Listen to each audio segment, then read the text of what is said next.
Welcome back to the channel, everyone.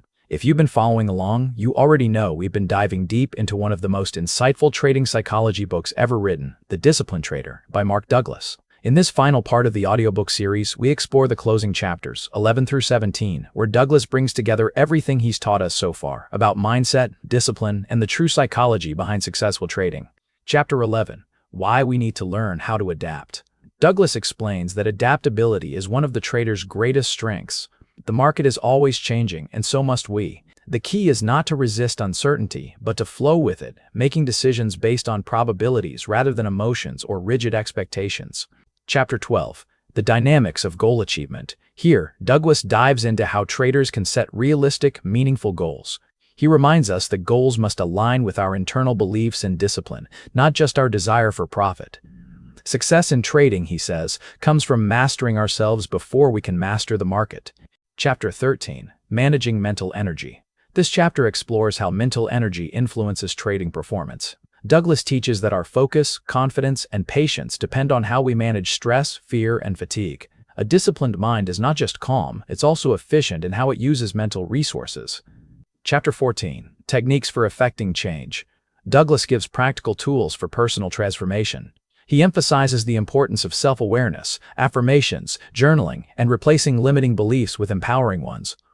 Change, he reminds us, doesn't happen overnight. It's a gradual process of consistent mental training. Chapter 15. The Psychology of Price Movement. Here, Douglas unpacks one of the book's most fascinating ideas, that price movement is a reflection of collective human psychology. Every tick on the chart represents fear, greed, and expectation from thousands of traders, making markets a mirror of mass emotion. Understanding this helps traders respond rationally, not emotionally. Chapter 16. The Steps to Success. Douglas outlines a clear path toward trading mastery. It involves developing confidence without arrogance, commitment without attachment, and discipline without rigidity. Success, he says, is not about predicting the market, it's about consistently executing your edge. Chapter 17. A Final Note. In the final chapter, Mark Douglas leaves us with a timeless reminder. The true challenge in trading is internal. Once you master your own mind, your fears, expectations, and impulses. And that wraps up The Disciplined Trader by Mark Douglas, a timeless guide to mastering the mental game of trading. If you found value in this audiobook journey, make sure to like, subscribe, and share it with fellow traders who are striving to build true discipline and consistency. Stay tuned for our next audiobook series, where we'll continue exploring the psychology of performance and success. Until next time, trade smart, stay disciplined, and keep learning. Chapter 11. Why we need to learn how to adapt. There is a direct relationship between our ability to adapt to changing environmental conditions and the level of satisfaction we feel about our lives. To adapt to the changes occurring in the outside environment implies that we are changing ourselves as we learn more and more of what the environment has to offer in terms of distinctions about its nature. The more distinctions we can make between the various components of the environment and how they act as a force on one another, the more information becomes available to us through our perception. As we expand our perception of information available, we will gain a deeper level of understanding and insight into the cause and effect relationship that we have with the outside environment. That is, how the environment has the potential to act as a force on us, and how the environment will react to the force of our behavior. Deeper the level of our understanding and insight, the more effectively we can interact with the environment to fulfill our needs and achieve our goals. Fulfilling our needs and achieving our goals create within us a feeling of well-being, confidence, and satisfaction about our lives that would otherwise be characterized by feelings of dissatisfaction, disappointment, and deterioration when we can't fulfill ourselves. Success, confidence, and satisfaction are all synonymous. They breed from one another to create and perpetuate a positive cycle of expansion and mental growth. And by the same token, disappointment, dissatisfaction, and deterioration also feed on one another to create negative cycles of emotional pain, anxiety, and depression. To fulfill our needs and achieve our goals, there has to be some level of correspondence or balance between the inner mental environment and the outer physical environment. What I mean by correspondence is some level of understanding of how the outer environment works. Our needs, intents, goals, and desires all exist first in the mental environment. Then one of three things can happen in some future moment in the physical environment. They are either 100% fulfilled, partially fulfilled, or not fulfilled at all, resulting in feelings of satisfaction or dissatisfaction equivalent to the degree of fulfillment. To fulfill ourselves, we need to interact with the outside environmental forces. The extent to which we fulfill ourselves is a function of knowing the most appropriate set of steps to take in relationship to the outer conditions, and to what extent we can act on what we know. Knowing the most appropriate set of steps to take in relationship to the prevailing conditions is a function of how much or little we have learned in relationship to what is available to be learned. Example, draw a large circle with a diameter of approximately 6 feet. This circle will represent everything that is available to be learned about the nature of the universe, not limited by what we know of it, but as it exists in every way as yet to be discovered. Now, draw a smaller circle within the larger one, with a diameter of approximately 2 feet. This smaller circle will represent all the accumulated knowledge of humankind since the dawn of our existence. In other words, what we have learned in relationship to what we have yet to discover about the interacting forces of our environment and ourselves. Now, place a dot within the smaller circle. This dot would probably be a fair representation of what each of us as individuals has accumulated in knowledge, insight, and understanding, in relationship to what has already been discovered and learned by others, both in the past and present, in relationship to everything else that is still waiting to be discovered. The empty space between the inside boundaries of the larger circle and the smaller circle is basically everything we don't know or haven't learned about yet, either individually or collectively. There are many things in the environment available to be experienced. However, until we learn about them, we won't experience them, just as people couldn't experience atomic energy until it was discovered. Yet it existed in the environment, waiting to be experienced and learned about for hundreds of thousands of years before we actually discovered it. These were hidden components that had to be actively uncovered by someone. Otherwise, if the environment acts as a force on us in ways that we haven't learned to understand yet, we will either dismiss the experience as not real or form some superstition, or think of it as some unknown or random force, until we investigate and understand the phenomena. When we investigate, we learn to make enough distinctions to recognize all the interacting components acting as a force on one another to create the effect that we also believed was random, until we learned about the experience. For years, many people in the academic community believed that the markets were random. This is a perfect example of their general lack of understanding of human nature. People act as a force on prices in perfectly logical ways when you understand the logic of their fears. The small circle represents what has been discovered and experienced by somebody at some time in human history. All the discoveries throughout human history have expanded the small circle to include more and more of the larger one. For example, the small circle would probably have been a tenth of its present size during the Middle Ages. Each discovery since then changed the environment that we could experience, because it added something to the mental environment that didn't previously exist in it. In other words, as we learned, we changed the way we perceived the world around us, resulting in the evolution of the thinking of humankind overall. There is no question that the accumulated knowledge of humankind has increased to levels that would be completely inconceivable to, or boggle the mind of even the broadest, most progressive thinking person alive, just 100 years ago.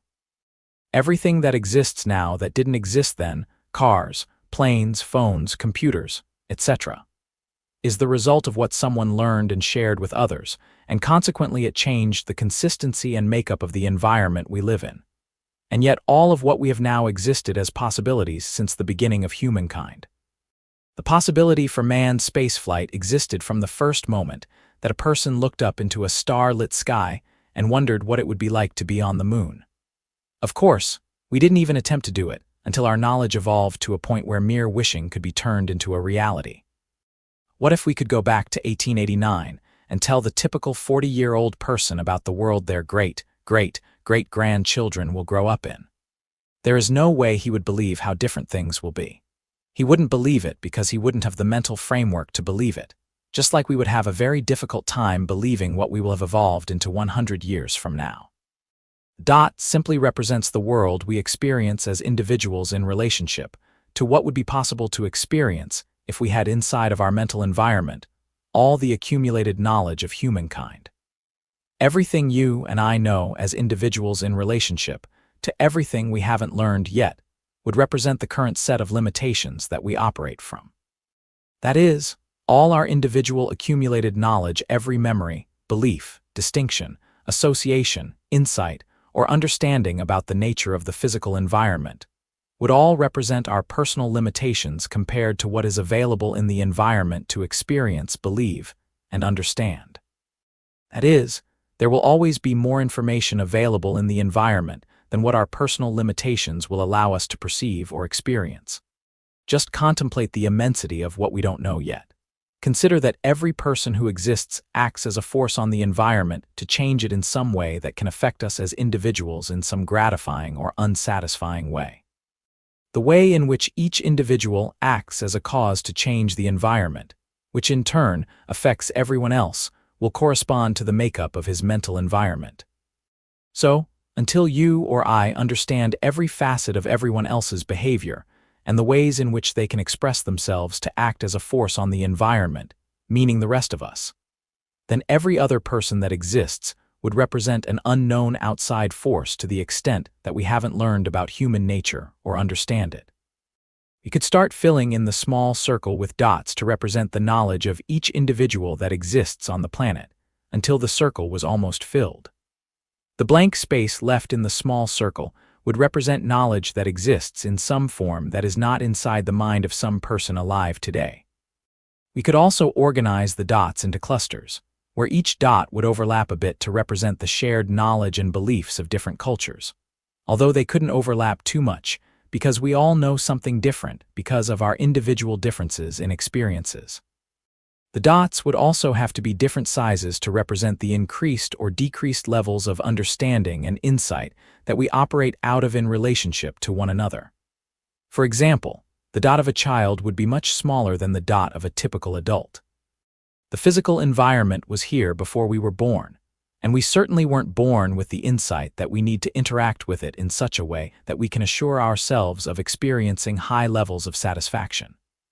For example, if there was a 100% correspondence between our mental and physical environment, then everything there is to know about the nature of the physical environment we would have already learned, and this knowledge would be a component part of the mental environment. Implied within this perfect correspondence would be a complete understanding of all the forces that operate in the physical environment, coupled with a complete understanding of their cause and effect relationship.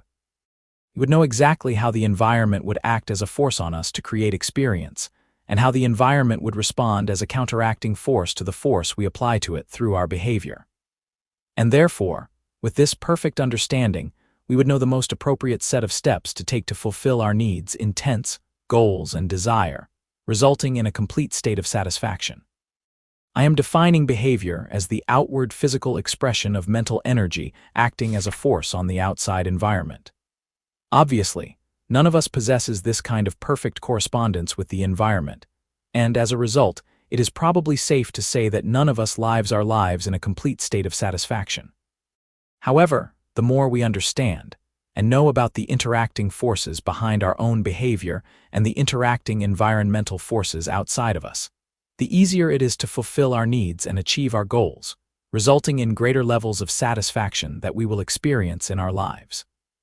Conversely, if we don't understand our own behavior, we certainly can't begin to understand or anticipate anyone else's, and the less we understand and know about the rest of the environmental components that have a potential to act as a force on us, then it would stand to reason that the less potential we have to fulfill our needs and achieve our goals, resulting in feelings of disappointment, stress, anxiety, unhappiness, and fear. Learning and the quality of our experiences. As I have mentioned, we aren't born with the knowledge that we need to operate effectively in the physical environment to fulfill ourselves. However, we are born with the need to know. This need to know operates as a driving force in our lives coming from the innermost depths of who we are. Our natural sense of curiosity compels us to explore and learn. For example, once we have learned the nature of something or accomplished some task, we quickly become bored and go on to something different. Boredom acts as an inner force compelling us to look for something new to discover and learn about. Attractions also act as an inner force, compelling us to move through the environment to discover and create experience. Take the object of a child's curiosity, something he is attracted to away from him, and what will happen? He will usually start crying or even throw a fit. His crying is an indication that his inner needs are not being fulfilled. Crying is a form of grieving to compensate for the lack of balance between the inner and outer environments. When we have explored the object of our attraction to our satisfaction, it means the inside has been filled with what the outside has to offer in terms of experience. When that happens, we simply lose interest, become bored, and start to scan the environment for something else that might attract our attention. There is another characteristic of our nature that supports our need to learn. Whenever we learn a skill, the steps involved in the operation of that skill drop down to an unconscious level of operation, so we are then free to learn something new. To learn a skill, we usually have to break the skill down into a series of small steps and concentrate on each individual step until we can put all the steps together into a series of effective movements. By concentrating on each small step, we narrow our focus of attention to the point where we are oblivious to anything else going on in the environment.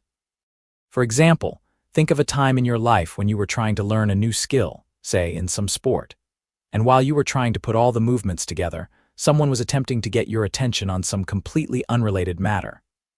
In such a situation, we would find it extremely difficult, if not impossible, to stay focused on one without destroying our concentration on the other. However, after we have successfully made the skill a learned resource, we could easily perform the movements while focusing our attention elsewhere. Without this characteristic of our nature, where our skills drop to an unconsciousness level of operation, we would find it nearly impossible to move beyond the performance level of a typical infant. Just think what it would be like if we had to concentrate on all the movements necessary just to pick something up the way a typical infant does. We didn't always have the eye/hand coordination that we take completely for granted. We had to learn it. We learned it because we were attracted to things in the environment we wanted to experience with our sense of touch. As we learn each skill, we can automatically access the series of movements to execute the skill, so we don't have to concentrate on any of the individual steps, which then frees our attention to explore and continually expand what we can become aware of. Learning is a function of our existence. It will occur quite naturally through our powerful sense of curiosity, and what we find ourselves attracted to in the environment that we just need to know everything about. At the most fundamental level, learning will happen just because we are alive and have to interact with the environment to stay alive.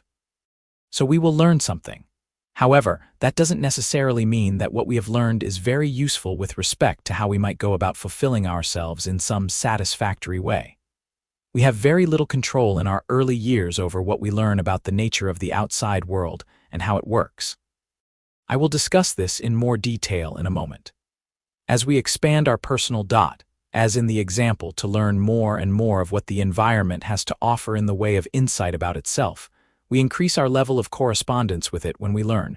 We change the makeup and consistency of our inner environment. Each change we make on the inside simultaneously changes our perspective and perception of the outside. The outside environment is different because we are operating out of new insights and understandings as a result of what has been added to or changed on the inside. Each new insight makes available to us new and different choices on how to interact more appropriately with the environment to change the quality of our experiences. This may seem like an obvious correlation between what we have learned and how much satisfaction we experience in our lives, but I assure you it is not.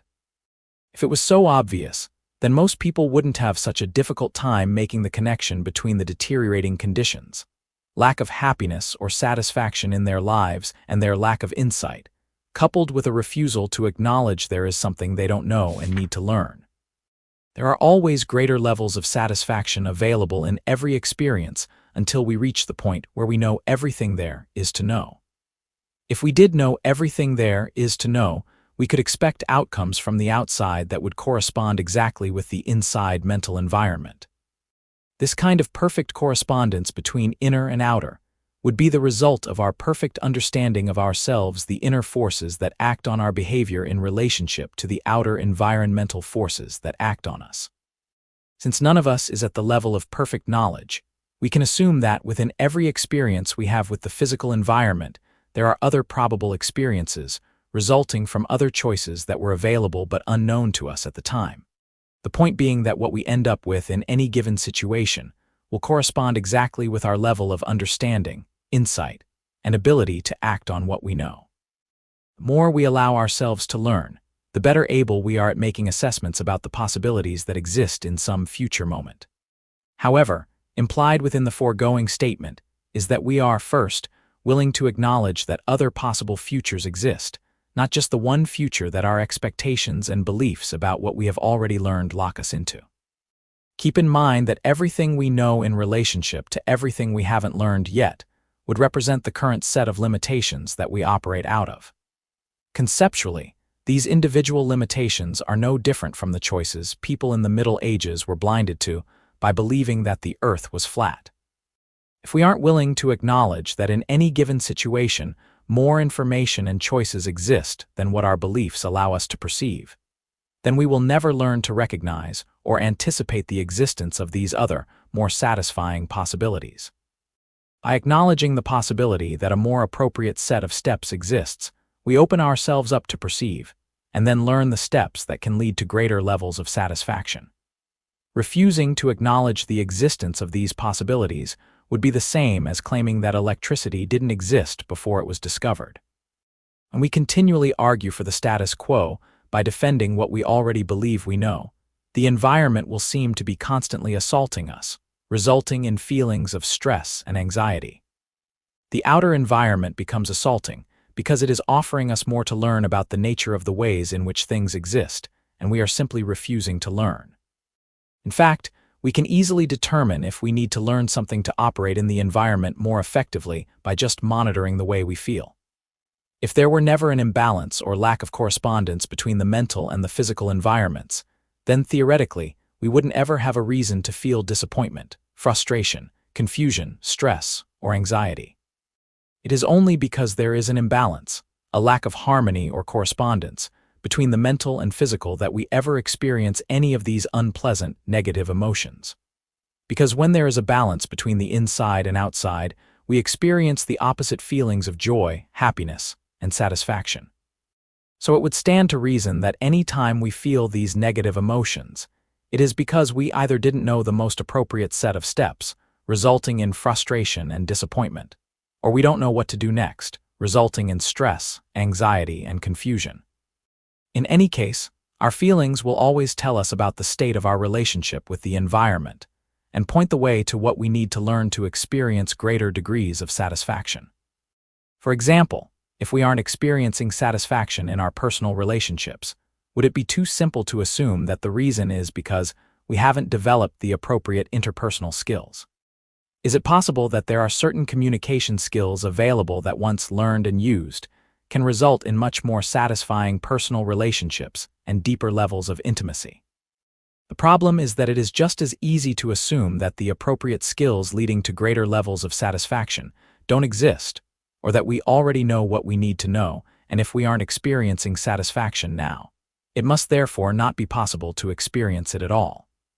When we operate out of the last assumption, even if the environment presents us with evidence that deeper levels of satisfaction are possible observing another couple who are experiencing satisfaction, we would probably assume that they are acting as if they were happy for appearance's sake. That way, we won't have to take responsibility for learning something they might know. The first assumption would result in investigation, learning, and expansion, leading to greater levels of effectiveness and satisfaction. The last two assumptions would obviously lead to more dissatisfaction. The names and places may change, but we will experience the same kind of painful conditions over and over again. These cycles of dissatisfaction will continue until we acknowledge there is something we need to learn and go about the task of learning it. What we already know will block what we haven't learned yet. Obviously, acknowledging there is something that we need to learn is not as easy as it sounds. In fact, acknowledging that we don't know something, or that what we do know isn't very useful or effective, presents us with one of the major paradoxes of life. The dilemma we are confronted with is how can we know what we don't know when what we have already learned will block our perception of what we haven't learned yet.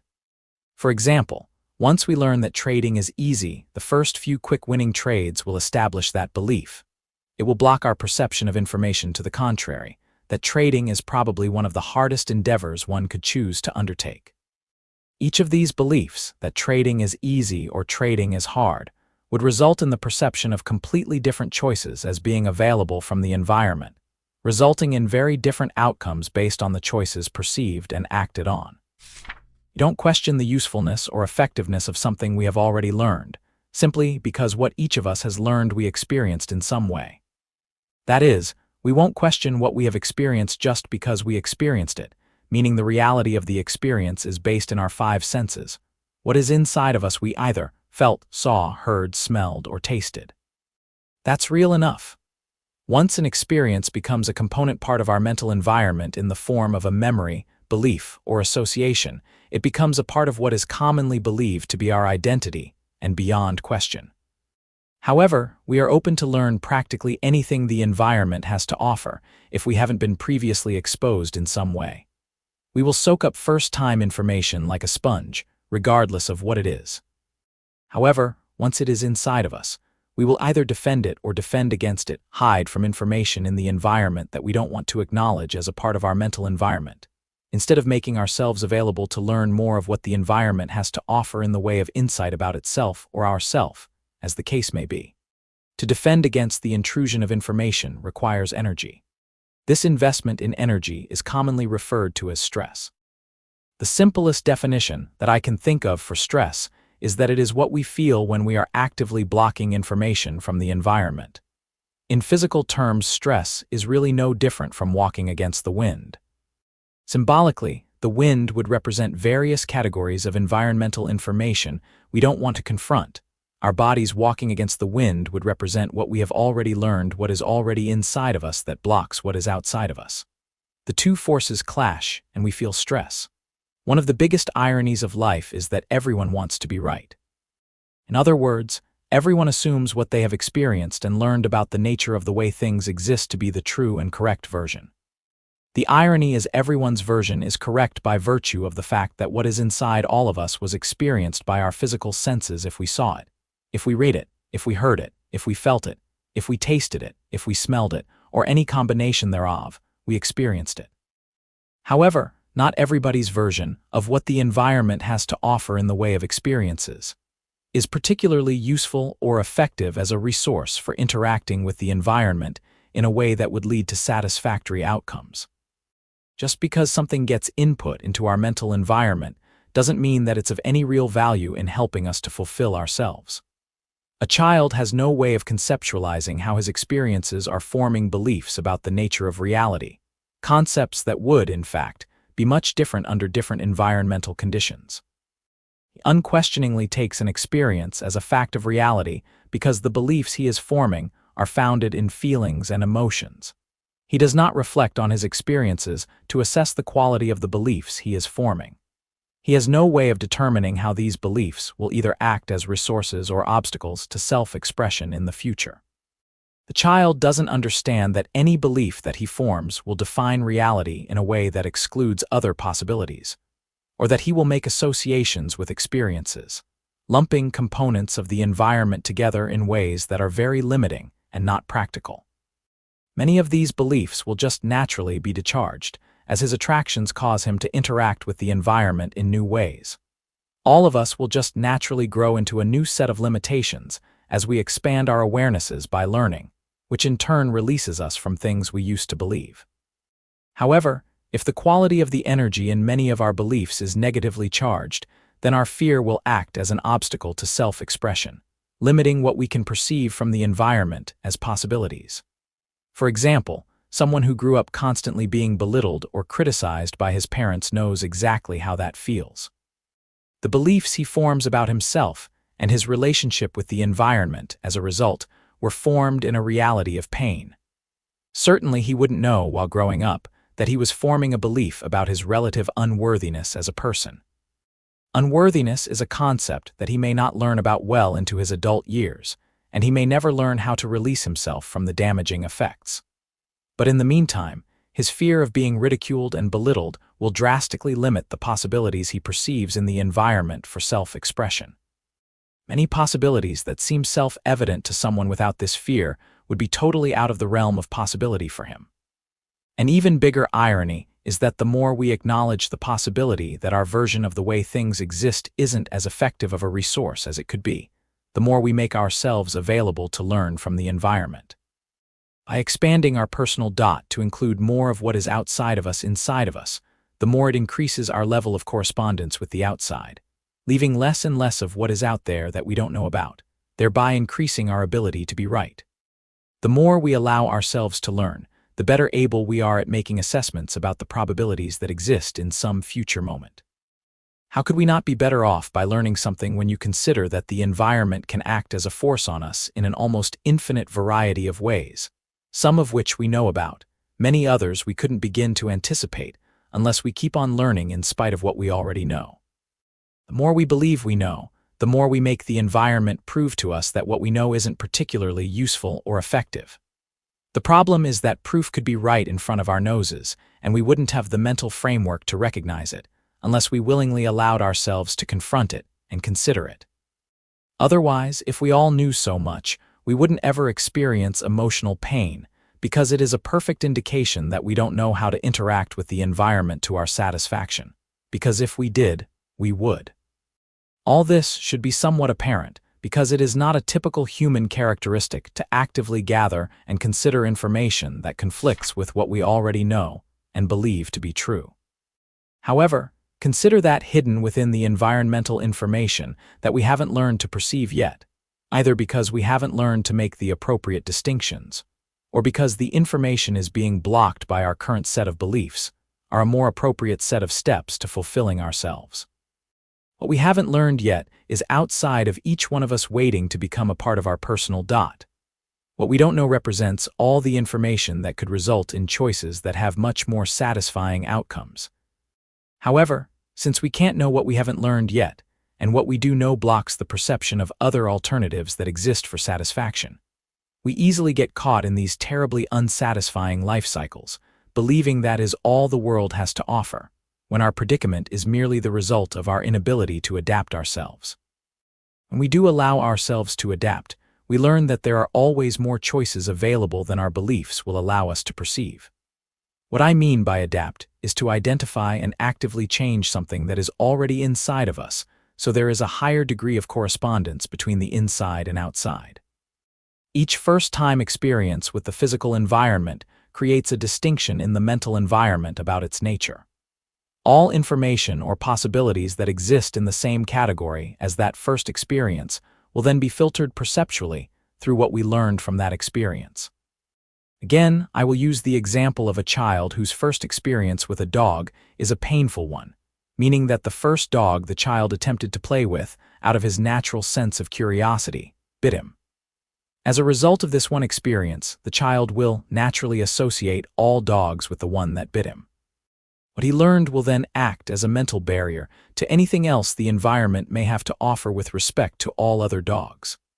I have used the words naturally associate to point out that the child will not have to actively think about the limiting way in which dogs will be characterized in his mental environment. The associations will occur automatically, as a natural function of the way our minds are wired. So he will not have to see the dog that bit him. Any dog will cause him to remember the pain of his previous experience. As a result of his first experience with a dog being painful, he will automatically associate any future encounters with dogs with his one painful experience. Regardless of how erroneous his association is, or how the environment may try to prove to him that most dogs are friendly and will not cause him pain, he won't believe it, because what he has already learned about dogs, not one dog, but all dogs, will cause him to block the acceptance of this new information into his mental system.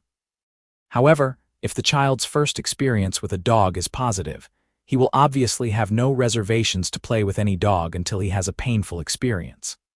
In this case, however, if he is bitten, he will not automatically associate all other dogs with the one that bit him because he has already learned that the environment has more to offer than this one painful experience. What he will learn, that is new for him, is that not all dogs are friendly and that he must use some caution when interacting with them until he can determine their disposition.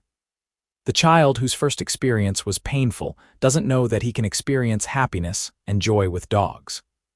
He doesn't know it because he hasn't experienced it. It isn't something he has learned yet, regardless of the evidence the environment may be presenting him. Nor will he likely learn it until he is willing to step through his fear. All other information being offered to him about the nature of dogs will be blocked or rejected by the energy of what he has already learned. You can teach a child anything you please, regardless of how erroneous or dysfunctional it is relative to the environmental conditions. The child will believe what you teach him because what he experiences becomes a part of his identity. Anything we experience will become a functioning part of our identity. When I say functioning, I mean that once something is inside of us, regardless of what it is, it then has the potential to act as a force on our behavior. All these functioning parts that we call memories of experiences, beliefs, and associations, in turn then act as an internal force to shape our perception of the environment we experience out of what is available to experience. As you already know, what each one of us fears as individuals is something that we have at some point in our lives learned to fear, as a result of our experiences. When we feel fear, it is because we have learned to perceive the environmental conditions as threatening in some way. Whereas someone who hasn't had a painful experience associated with those same environmental conditions has learned to perceive the environment conditions in a completely different way, a way that corresponds with his previous experience. One person can perceive the conditions as a threat, the other as an opportunity in the same moment based on what is already inside of them. In other words, what they have already taken into their mental environment as experience will determine how they perceive the environmental conditions, whether as an opportunity to experience joy or as a threat to experience pain and all the degrees in between. What is really interesting is that neither one would be able to convince the other of the validity of his perception, because what they are experiencing at the moment is directly related to what they have already learned. We will usually only question the value of something that is inside of us, if we are forced to, as an absolute last resort. What would be the ultimate proof that we need to finally make us acknowledge that there is something we need to learn? Pain. We will acknowledge the need to learn when we are experiencing the emotional pain of a great disappointment or stress and anxiety because we don't know what to do next, and we are finding it increasingly difficult to shift the responsibility for what we are ending up with. If we go back to the believing that trading is easy example, why would we consider that trading is difficult when we already know that it is easy? What would cause us to question the usefulness of such a belief? The emotional pain of disappointment as a result of not being able to achieve our goals. Once we question the usefulness, what happens? A whole world of information opens up to us on how we can learn to interact with the trading environment more effectively by increasing our level of correspondence. However, everything we would find in the environment to increase our understanding already existed, unless we think of something completely new on our own. The only thing that stopped us from finding it before was the energy of what we already knew, blocking what we haven't learned yet. The problem is that if learning something new means that we have to change what we have already learned, we instinctively seem to refuse to do it, regardless of how inappropriate what we have learned may be relative to what we would need to know to experience satisfaction. Once we have learned something, it will act as a force to block other information that would result in the perception of other choices. Even children will resist the acceptance of information that is contrary to what they have already learned, regardless of how dysfunctional their knowledge may be. All learning is synonymous with change, whether we are changing something we already know or learning something completely new. If we refuse to change, adapt the inside, adding to what we know to create more distinctions and change our perspective, then we are not learning what we need to know to experience something different in the outer environment. If there is no change on the inside, there will be no perceived change in the outside, thereby locking us into recurring cycles of pain and dissatisfaction. What's more, we will continue to suffer until the pain becomes so great that we are left with no choice other than to reassess how we go about managing our lives, that is, reassessing the usefulness of our beliefs. What we do know becomes obsolete. Besides the cycles of dissatisfaction that our current set of limitations locks us into, what we know blocks what we haven't learned yet. There is an even more practical reason for learning how to adapt. All of us are forced to interact with a constantly changing physical environment to fulfill our needs and achieve our goals. The way we interact with the environment, what choices we perceive in relationship to what is actually available from the environment's perspective, and what we do in relationship to what we perceive are all a function of what we have learned. Now, if you will recall, everything that constitutes the physical environment is in constant motion. Anything that is in motion, which includes everything made of atoms and molecules, is also changing over time. So change is an automatic function of the physical environment. However, the mental environment is composed of positively or negatively charged energy that carries information about our experiences. What we have learned that forms into organizational patterns that we call beliefs and concepts about the nature of the physical environment. Energy is not made of atoms and molecules, and therefore does not change over time. In fact, energy exists in a non-physical dimension outside of time as we perceive it with our senses. Electrical energy, or chemically produced electrical energy, can be stored just the same as in a battery, and the information it carries is stored with it. That is, time has no effect on the quality of this energy, the degree of the positive or negative charge, and the ways in which it affects our perception of environmental information, and how it acts as a force on our behavior. Changing our mental environment to correspond with the constant external changes going on in the physical environment is not automatic. The information stored in our mental environment about the nature of the physical environment can remain unchanged for years or a lifetime, for that matter, regardless of how outdated, useless, or even harmful it may be. And furthermore, this outdated knowledge will continue to act as a force on our behavior, causing us to interact with the environment in completely inappropriate ways relative to the conditions. So even if we are experiencing satisfaction in certain areas of our lives, we cannot take it for granted that the conditions that we have learned to interact with will stay, as we know them to exist. The outside conditions are in constant motion, presenting us with different forces to learn about and adapt to.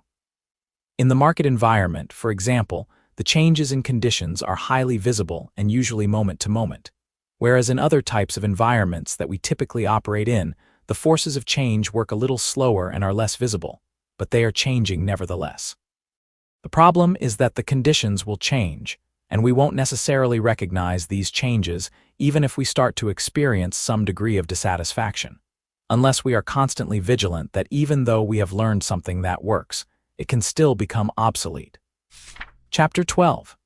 The Dynamics of Goal Achievement. The extent to which we fulfill our needs and achieve our goals with any degree of satisfaction is first a function of our being able to recognize our needs and formulate our goals. This is not as simple as it sounds. Our natural sense of curiosity and our attractions are very powerful inner forces that create a state of need or put us in a state of imbalance with the physical environment, until the needs are satisfied. When we feel these attractions to certain activities, people, or objects in the environment, it is often difficult to visualize the possibilities or formulate any plans because of other inner forces in the form of beliefs, associations, or memories that act as barriers. We need to understand the relationship and possible conflicts between what we need or feel very attracted to and these other inner forces that, in a sense, say no. The extent to which we fulfill our needs and achieve our goals with any degree of satisfaction is, second, a function of the degree to which we understand the nature of the external environmental forces we have to interact with to fulfill our needs and achieve our goals. The depth of our understanding will correlate directly with the way in which we express ourselves in the environment to create the effect that we want. Third, it is a function of the repertoire of skills that we have developed to interact with the environment. And fourth, a function of our ability to execute those skills. Any differences between what we wanted, expected, desired, or needed and what we got is simply an indication of the degree to which we haven't learned what we needed to know or evidence that we don't have the appropriate skills to do what needed to be done. Included as a factor in the first category, where we haven't learned what we needed to know, is our ability or lack thereof to objectively, without illusion, assess the availability of what we wanted or needed from the environment's perspective. In other words, what we wanted may have not been available to begin with or available in the quantity we wanted, or in the time frame we wanted or needed. and we didn't have the mental framework to make the kinds of distinctions to indicate the actual availability beforehand. We also have to consider that what we wanted may have actually been available but unperceivable, as a result of not having learned to make the appropriate distinctions, which would, in turn, give us the kind of perspective where we could notice its availability. In these kinds of situations, we usually end up saying to ourselves, "I wish," or "if only I had known that then," when we find out afterward what we didn't know at the time would have made a difference on how we saw things. Often, however, we never find out that what we wanted and didn't get was only one minor shift in perspective. Not knowing, of course, that the reason why we didn't get it was because we just didn't know there was something more we needed to learn.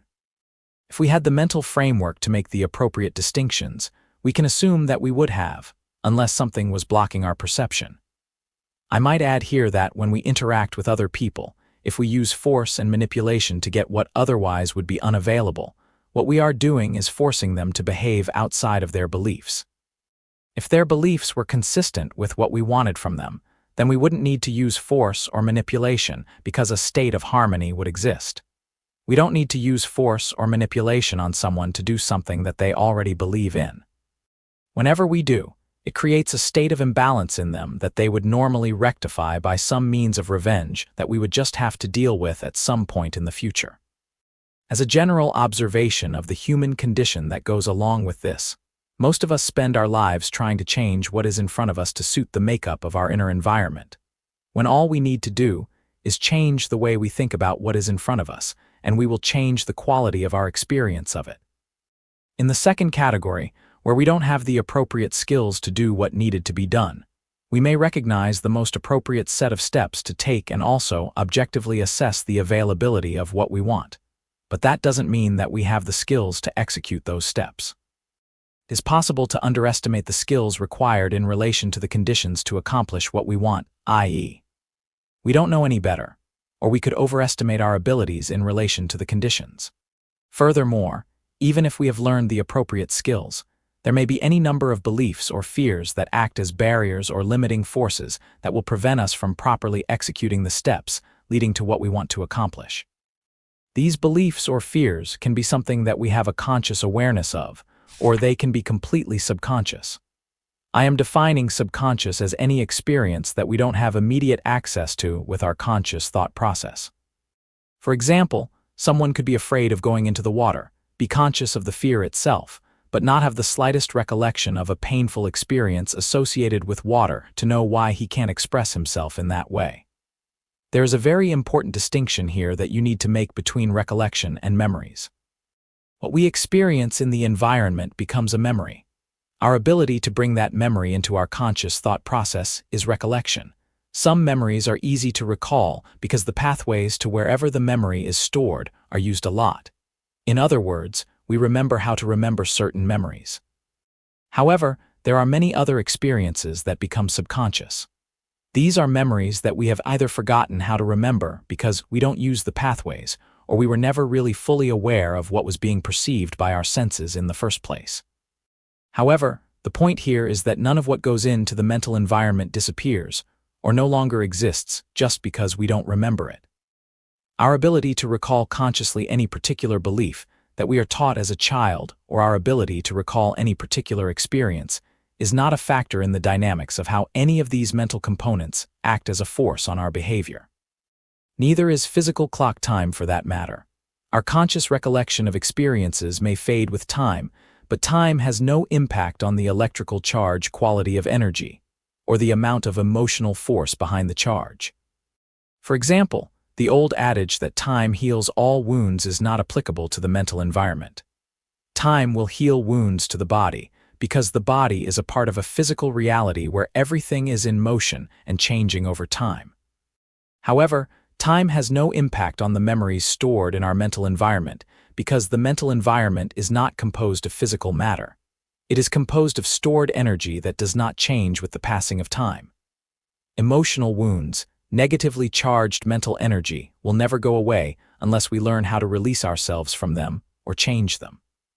People think time heals emotional wounds because after years of experiences, they either inadvertently let go of the pain or build a system of beliefs as a defense to shield themselves from it.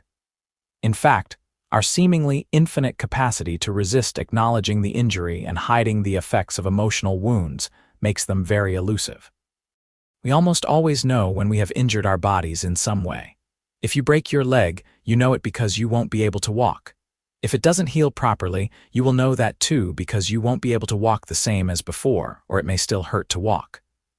Yet, emotional wounds are not always so self-evident, because we can always structure our beliefs to make it seem as if we are not responsible for the cycles of dissatisfaction and emotional pain we experience in our lives, thus insulating ourselves from the effects of our own negatively charged energy. This is being pointed out because I have found that most people have a great deal of difficulty believing that something that happened to them in their childhood can still affect how they perceive their environment and how they express themselves now. Although, when you think about it, how could it be any other way? Everything that we experience becomes a component part of our mental environment. All the parts then act as an inner cause, affecting how we experience the outside environment. Again, we don't have to be able to remember why we learned to be afraid of something to feel the fear. We don't even have to consciously acknowledge to ourselves that the fear exists because we can always rationalize that it is something else or use drugs or alcohol to block our awareness of it. However, regardless of how hard we try to stop ourselves from feeling what is inside of us, the feelings are still there. Otherwise, our efforts to block them wouldn't be necessary in the first place. The fear will exist because the energy, somewhere in our memory of some previous experience, will cause us to feel it, regardless of whether or not we allow ourselves to have a recollection of the source. Memories, beliefs, and associations do not go away with time, substance abuse, or trying to put them somewhere in the subconscious that makes it more difficult to gain a conscious awareness. They will continue to act as a source of energy for the way in which we pick and choose information from the environment and how we express ourselves, for as long as we live, unless we learn how to manage them. Did you ever wonder why it was so difficult to break an unwanted habit, or why it can be so difficult to execute some well-thought-out plan you were really committed to? It is difficult because of what is already inside of us that acts as resistance to our intent. An intent to do something is not necessarily a belief. In other words, out of everything we intend to do, some of those intentions will be supported by our beliefs, memories, and associations, and some will not. When there is support, our efforts will seem effortless because there is no conflict between any beliefs, memories, and associations and what we intend to do. However, if our intents are not in harmony with our beliefs, memories, or associations, doing becomes a struggle where we can't stay focused, become easily distracted, or make what most people would characterize as stupid mistakes. Take, for example, someone who smokes, decides it's a bad habit, and as a result commits himself to quitting. Thus his intent is to express himself as a non-smoker. However, after he has smoked his last cigarette, his beliefs in being a smoker will immediately start drawing his attention to cigarettes until it builds to the point where he craves a cigarette and then has one. What we have here is a classic conflict between an intent that is not only in conflict with other beliefs, but the intent itself has no real structural support. That is, there isn't a corollary belief that says, "I am a non-smoker." The energy for his behavior not to smoke will have to come from his conscious willingness to be a different person in this area of his life. However, his willingness doesn't instantly negate all the energy and the beliefs he has built up over the years in being a smoker. These beliefs will have a great deal of energy to act on his conscious attention, noticing cigarettes in the environment and thinking about cigarettes, and his behavior to pick one up and smoke it. We could even have inner support beliefs, memories, and associations for what we intend to do and still have difficulties following through with our plans because of other conflicting beliefs. Behavior that would fall into the stupid mistake category is most often the result of subconscious or forgotten beliefs that are in direct conflict with our intents. Trading is a perfect example to illustrate this. Many people devote a great deal of their time, energy, and financial resources to expressing themselves as traders. They learn a lot about trading. They are even highly regarded by their peers for what they know about the market, but still can't execute their trades properly or the way they planned.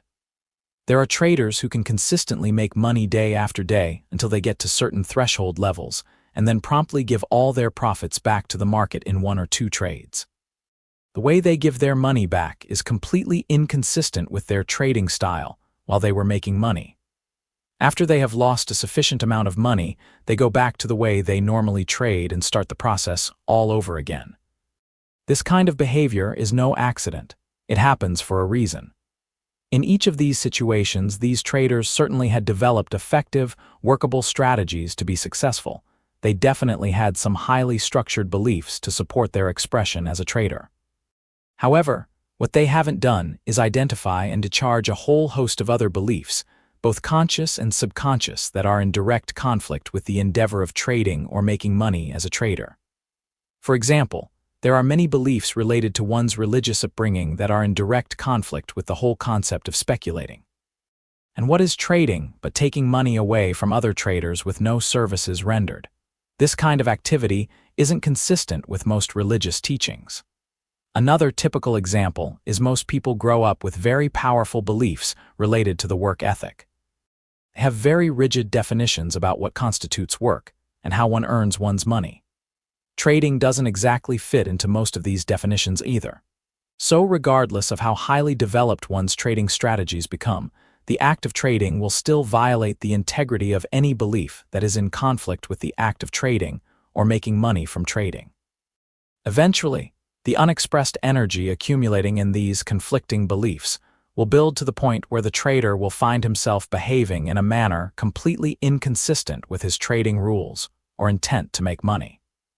Often, he will even be aware that he is about to make a trading error, watch himself do it, and at the same time either feel powerless to stop himself or won't stop himself until he has lost enough money to compensate for the imbalance in his mental environment. Now, when these kinds of things happen, if we don't understand what is going on, it could cause us to feel inadequate in some way, if we judge ourselves harshly. Or we could be overcome by a sense of powerlessness and fear because we seemingly have no control over these unidentified internal forces that can exert so much control over our behavior. Without any awareness of the problem or effective tools for dealing with it, most people will attempt to build mental barriers to try and block these forces from manifesting in their behavior. Obviously, they don't work, which makes the whole situation even scarier. This is where the substance abuse comes into play. For example, a person who is an alcoholic knows he is a heavy drinker. At the most fundamental level, a person drinks obsessively to separate his intellect from these inner forces he believes he has no control over. The more he blocks, the more the forces build, and the more he has to drink to block. The more he drinks, the more everything deteriorates in his outer environment as a reflection of his inner environment. Eventually, the physical environment, his body, or both deteriorates so badly that he can no longer block the true state of his condition. He then acknowledges that, yes, I am an alcoholic and I need to change, meaning that, yes, I need to address the issues in my life that caused me to start drinking in the first place. The point of all this is learning how to forget our painful memories or ignoring the existence of beliefs that don't support our intents does not in any way reduce their potential to cause us to behave in certain ways. If we want to change unwanted behavior, we have to change the internal source of that behavior. Releasing ourselves from the limitations of our fears by healing our emotional wounds, changing the polarity of a belief, or discharging it altogether is something that we have to learn how to do by learning how to manage mental energy. If people knew of some way of managing their beliefs, memories, and associations, then the kind of painful cycles of forced awareness described earlier would never get started in the first place. Thus far, I have identified 3 forces in constant operation in our lives. First are all the external environmental forces that have the potential to act as a cause, where we, as individuals, experience an effect. Some of these outside environmental forces we will have some degree of understanding of, and others we will not. Our degree of understanding and insight, along with the extent to which we can act on what we know, is directly proportional to the degree of satisfaction we will experience as we interact with the environment to fulfill our needs and achieve our goals. Implied within all the external forces, whether we understand them or not, are all the forces of change that automatically alter everything made of atoms and molecules consequently, making what we do know in terms of usefulness obsolete at some point in time. For example, the chair you are sitting in to read this book is deteriorating over time. At some point, it will no longer be able to support any weight, making your belief in its stability obsolete. Second are the deep inner forces of curiosity and attraction that compel us to explore, learn about, and interact with the environment in seemingly predetermined ways. For example, there are things that we are naturally interested in learning about or learning how to do in relationship to all the other things that are available to learn about in the environment. But we have no natural interest, like someone who always wanted to be a musician, firefighter, actor, or doctor, and pursues these vocations, resulting in feelings of deep satisfaction about their lives. However, if the environment forces us into areas where there is no natural interest, we will experience an emptiness that can be very difficult to identify, only that it feels like something is missing in our lives. What each of us as individuals is naturally curious about and attracted to in the environment come from the deepest levels of our existence. They act as very powerful forces of self-expression, compelling us to create in the physical environment the object of our imagination, or to pursue in the physical environment the object of our interests, often in direct conflict with outside environmental forces as well as inner mental forces in the form of what we have been taught to believe. Third are the mental forces represented by our beliefs, memories, and associations. Even though beliefs, memories, and associations are mental forces, they are not the same as the forces of curiosity and attraction. Beliefs, memories, and associations exist exclusively as a result of the kinds of experiences we have with the physical environment. This is in contrast to the forces of curiosity and attraction that are in us before we are born and would seem to be either predetermined in a spiritual sense or genetically encoded. Some of our beliefs, memories, and associations will act as positive resources for interacting with the physical environment effectively and with some degree of satisfaction. Others, however, will have just the opposite effect. Many of our beliefs, memories, and associations are resources for failure, pain, and dissatisfaction, because they lock us into only perceiving what we already know as well as cutting us off from our natural sense of curiosity. In other words, they specifically act as forces to prevent any further mental growth. Now, since we have to interact with the physical environment to fulfill our needs and achieve our goals, the key to doing it to assure ourselves of experiencing greater levels of satisfaction is to acquire deeper levels of insight and understanding into the nature of these forces. That is, we need to stay in a constant state of learning. The only thing that really stops us from continuing to learn about the nature of these outside forces is the mental forces in the form of beliefs, memories, and associations that build up and as a result, block our natural sense of curiosity, sometimes to the point of shutting down the learning process altogether. There is some element of truth to the saying that you can't teach an old dog new tricks, except that it should really read, "An old dog won't learn new tricks." It's not that it is impossible for someone regardless of their age to learn something new. The issue isn't ability. It is more a matter of resistance and refusal. That refusal comes from the sum total of everything we already believe, in essence saying, "Forget it, I already know everything I need to know." Of course, the consequences to such a stance toward the environment can be and often are devastating.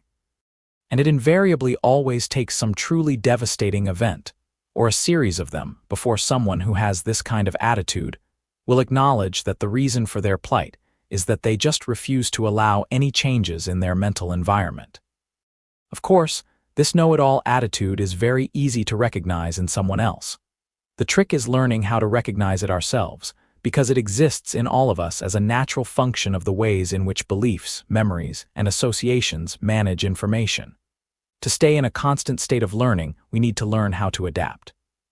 To adapt, we need to learn some specific mental techniques on how to consciously apply our thoughts to upgrade, modify, replace, or change the polarity, electrical charge of various components in our mental environment that act as limiting or inhibiting forces on our perception and behavior, preventing us from gaining greater levels of correspondence with the physical environment. By consciously adapting, we are making ourselves available to learn how to fulfill our needs and achieve our goals in increasingly more satisfying ways. Note, implied within fulfilling our needs and achieving our goals is the need to explore the object of our curiosities and attractions, which also get blocked by our beliefs, associations, and memories. To adapt, we need to choose not to resist learning and change.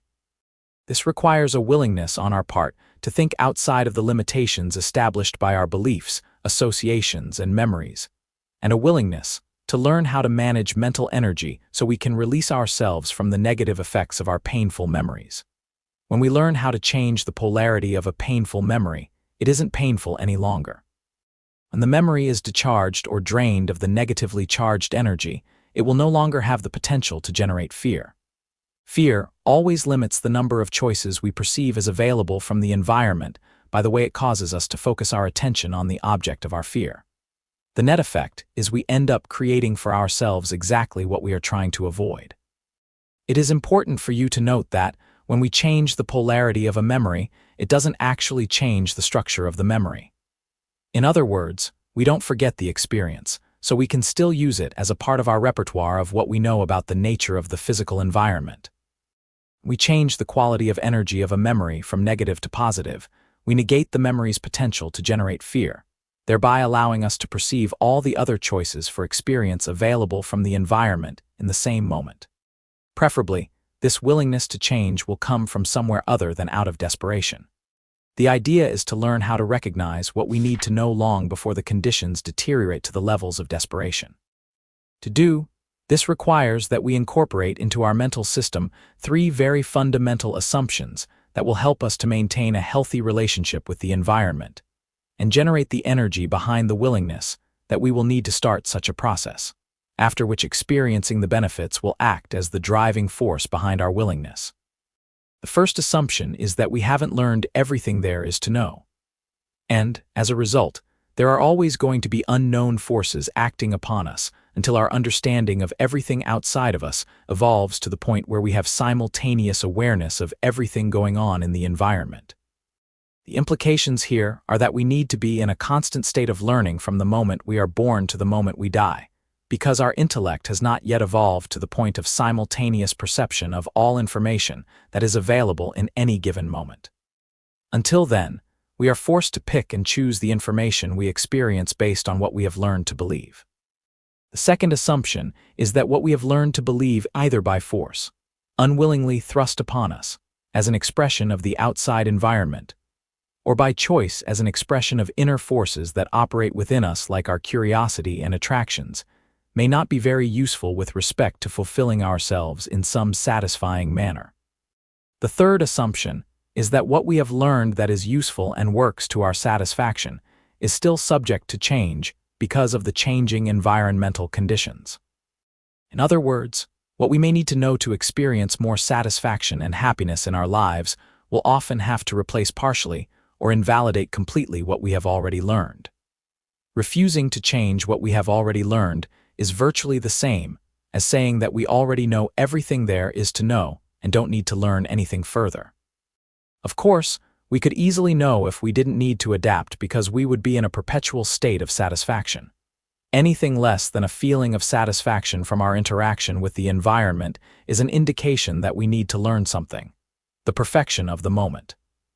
If you operate out of the foregoing assumptions, you will begin to recognize how every moment becomes a perfect indication of your state of development and what you need to do to improve yourself. For example, let's look at a hypothetical trader whose goal is to make money from his trading. He perceives what he believes to be an opportunity to do so and puts on a trade. However, he is operating out of a fear of being wrong. As a result, his fear will act on his perception of information to block from his awareness any evidence that would indicate that he is wrong. Remember that fear is a natural mechanism to warn us of threatening conditions so that we can avoid them. Now, what is threatening about being wrong? In this case, as in most all cases, it is all the accumulated pain and humiliation inside of him from his past experiences. If the market, or anyone else for that matter, presents him with any information that conflicts with what he wants, his fear will cause him to distort it perceptually. Or he will angrily scream at the person who offered such information, "Don't tell me that," so that he can avoid feeling the pain already inside of him from his past. In effect, his fears will create for him the very experience that he is trying to avoid, because he is avoiding information that would indicate what the markets have to offer in relationship to what he wants or expects. If the market does move against him, he probably won't confront the evidence until the pain of doing so is less than the pain of not confronting it, meaning that his losses accumulate to the point where it is easier to admit he is wrong than to suffer any more losses. The results of our efforts will be reflected in the environment as the sum total of who we are in any given moment, as it was for our trader in the foregoing example. A goal is an intent that we have projected out into the environment. It is a need to be fulfilled in some future moment. Need arises out of a recognition of some lack. Recognizing the need automatically focuses our attention to scan the environment for ways, paths, to fulfill that need. The environmental information we perceive quality and depth of insight will be a function of the number of distinctions we can make minus any information that gets blocked by any fears we are operating out of. How we express ourselves to fulfill the need will be function of 1. Our perceptions, 2. The steps that we choose as a result of those perceptions, and 3. The skills we have developed minus any conflicting beliefs, memories, and associations, making each moment that we interact with the environment a perfect indication of what we know and how well we can act on what we know. When we refuse to acknowledge or accept the perfection of each moment in our lives, we deny ourselves access to the information that we need to expand ourselves. Any skill that we need to learn to express ourselves more effectively has a true starting point. To find that true starting point requires our acceptance of each outcome as a reflection of the sum total of who we are so that we can first identify what skill needs to be learned and how we might go about the task of learning it. Without this true starting point, we will operate from a base of illusion. Illusions result from beliefs that we know more than we do and can do more than we can. We erroneously assume the environment shares our perception of it or of ourselves, and then we actively block any information to the contrary. Illusions are the difference between accepting each moment as a perfect indication of who we are so that we can identify what we need to learn to move forward, and believing we are already perfect the way we are, in which case we need learn nothing. Certainly, if any of us were in a perfect state of knowledge and abilities, then we would never need to complain about anything or make excuses, rationalizations, or justifications for why things didn't turn out as we planned. Every should have, could have, would have, or if only is an indication of the degree of illusion in which we are indulging ourselves. If we could have, we would have, meaning that at each moment we are doing the best we can when taking into account all the components, both conscious and subconscious, that affect what we perceive and do. Acknowledging and accepting this perfection will always give us our true starting point to indicate what we need to learn so that we can perceive the conditions differently or what resources we need to develop to respond differently. If our hypothetical trader wants to develop into an effective and consistently successful trader, he will need to engage in some self-improvement. He will need to understand that the market is always right and that he can profit from that tightness if he doesn't impose a rigid mental structure on its behavior. He needs to release himself from his fear of being wrong so that he can observe the market's behavior from an objective perspective. Otherwise, his fear of being wrong will have the effect of making him wrong. He will also need to establish some definite trading rules to guide his own behavior and learn how to adhere to those rules. If he had been operating out of a definite set of trading rules, he would have never let the loss accumulate sufficiently that his pain would take him out of the trade. If, however, he refuses to acknowledge and accept his current state of development by blaming the market for his losses or trying to convince himself that somehow he wasn't responsible for what he ended up with, then he would be indulging himself in illusion. He would be denying who he is and, in effect, cutting himself off from the information he needs to become who he wants to be. We have to be willing to confront the truth about ourselves so that we can confront the truth outside of ourselves. The less illusion we indulge ourselves in, the more our perceptions of the outside environment will reflect the actual conditions, because we won't be blocking so much available information. By available information, I mean information we are capable of perceiving. The less we block, the more we learn. The more we learn, the easier it is to anticipate how the outside environment will react or respond under any given set of conditions. Otherwise, we will not allow ourselves to perceive in the environment what we refuse to know about ourselves. None of us likes to acknowledge what we perceive to be our weaknesses, yet it is exactly what we need to do to grow beyond them. Otherwise, We keep building our lives on this base of illusion that requires so much energy, alcohol, or drugs to maintain that it eventually has to crumble, leading to these very painful forced awareness. Confronting the truth in the environment or the truth about ourselves is no more painful than are the forced awareness that result from these illusions. It's just more immediate. However, when we do confront what is inside of us, it is the first step in the process of breaking a cycle of dissatisfaction to turn it into an expansive cycle of success. What better form of goal achievement could there be than to confront conditions as they exist, identify what we need to learn to operate most effectively, and then go about the task of learning it, making our adjustments along the way? All traders give themselves exactly what they deserve. Traders put on trades and then take them off when they choose. That decision-making process is the result of the sum total of all the mental components interacting with one another. If we were to inventory all these components, measure the energy they hold, and then balance the components that contribute to a positive sense of self-valuation against the components that contribute to a negative sense of self-valuation, what would be left is a net amount that we value ourselves. This net amount will correspond directly with how much money we give ourselves out of what is available in any given trade, in any day, month, or year, or by the same token how much of our money we give away. I know that this can be a very difficult concept to accept. However, other than taking into account what we haven't learned yet in terms of insights and skills, how could it be any other way? We make up all our own rules when we trade.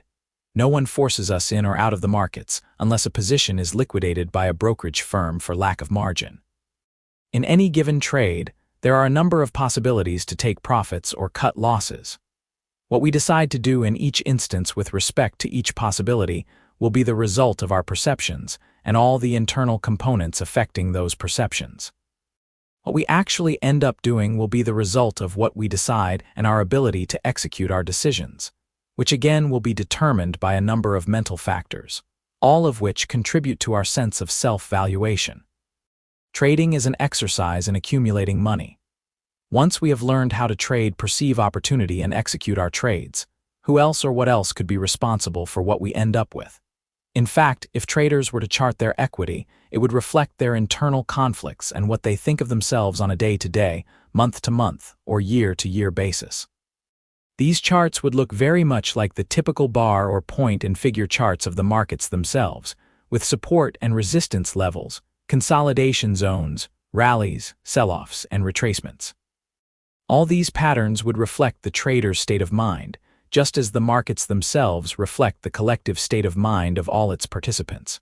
Charts like these also can have the same predictive value as in the markets, if one learns what to look for. Some of the more sophisticated brokerage firms that manage large funds keep these kinds of charts on the CTAs that they employ to trade their money under management. They will switch the amount of equity available for each CTA to manage based on each individual's chart formations.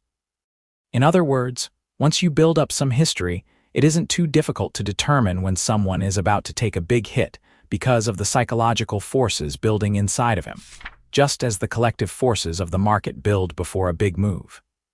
As individual traders, if we want to give ourselves more and more money out of the markets, we have to learn how to value ourselves more and more so that we believe we deserve what we want or deserve what we get. Trading can result in the fast accumulation of windfall profits. To keep those profits, we have to have inner support. Most of the time, that support doesn't exist, and that accounts for all the rags to rags stories that can be told in the trading world. Of course, the first step in the process of valuing ourselves more is to accept our true starting point. That is, we have to take complete responsibility for what we end up with as being a reflection of what we need learn about the markets, about ourselves, or both. Ultimately, everything that we do contributes to or detracts from our sense of self-valuation.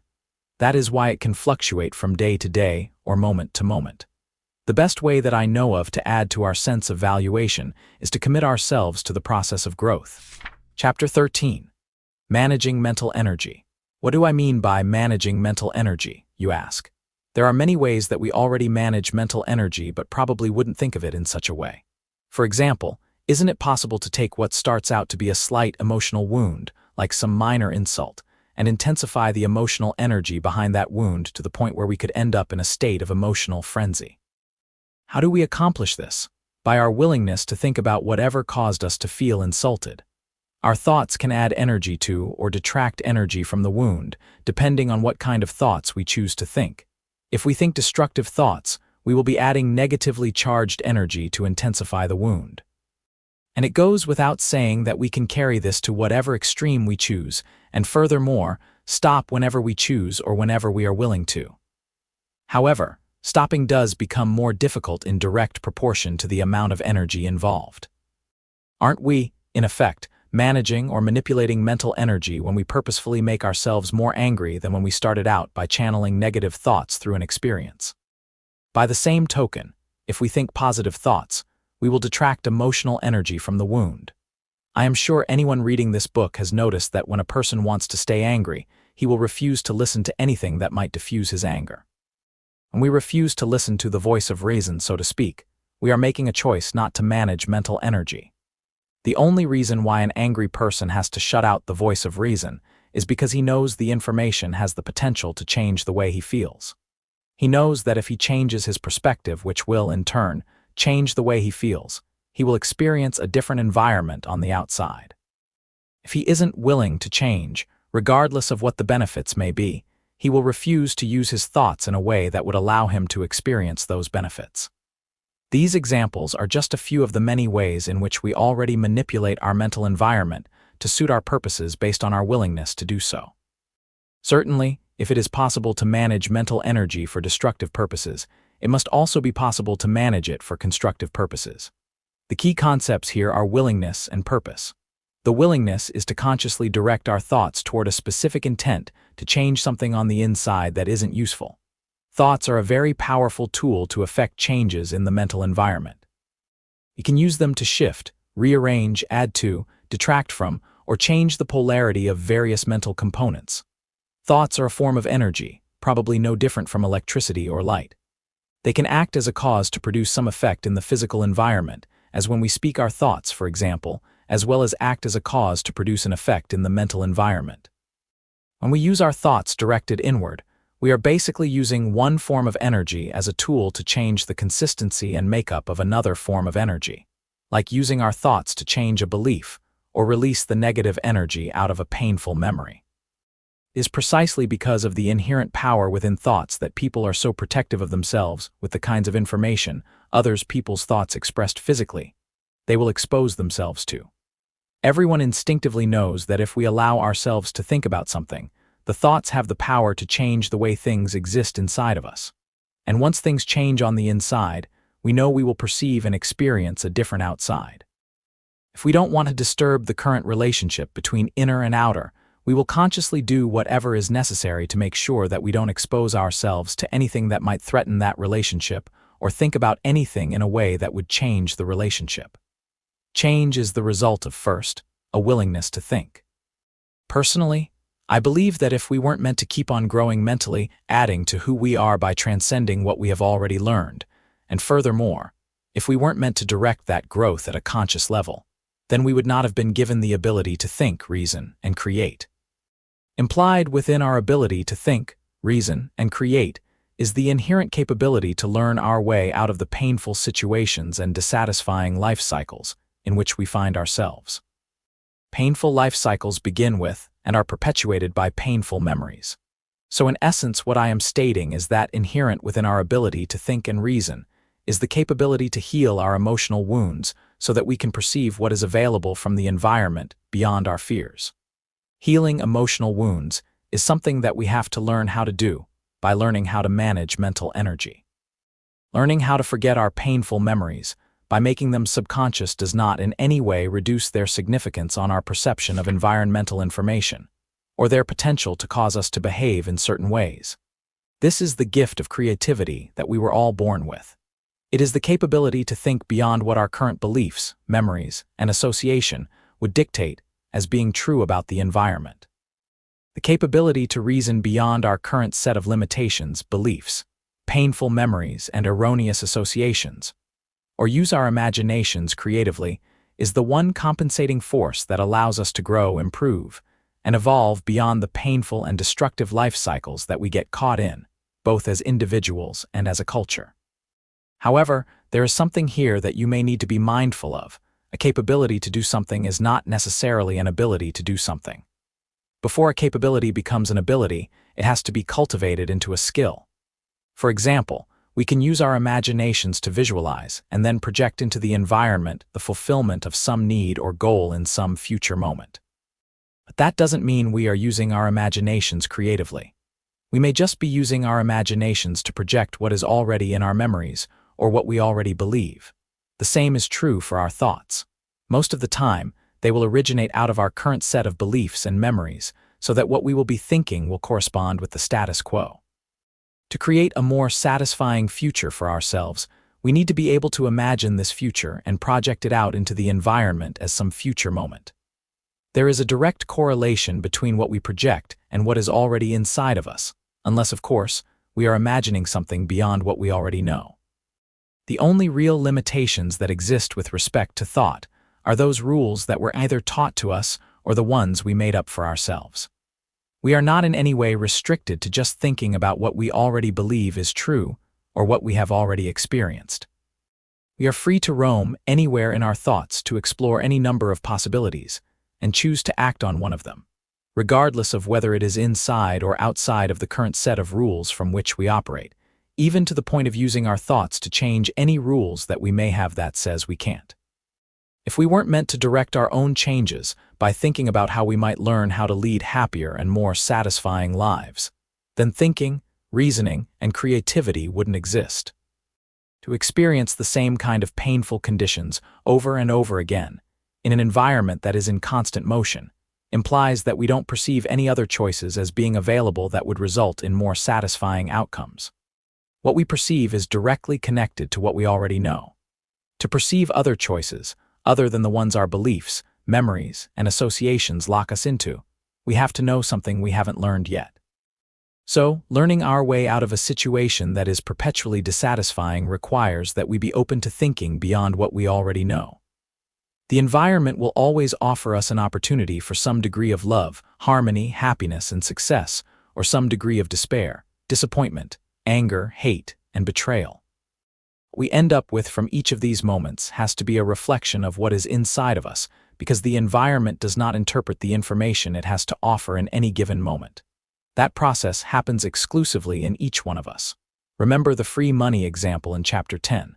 The reality of pleasure existed right along with the reality of indifference or fear. The man was there to give money to anyone who wanted. How each person interpreted the data determined what reality they experienced. Creativity is synonymous with growth and change. Doesn't the word create imply bringing into existence something that did not previously exist? If it already existed, then it would have already been created. To use our imaginations creatively, we must be willing to think outside of what we already know to be true or possible.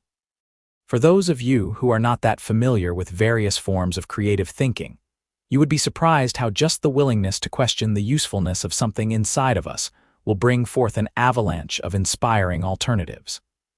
Otherwise, our memories and beliefs will cause us to think of the future in ways that directly correspond with our past, thus having the effect of locking us into the same recurring experiences.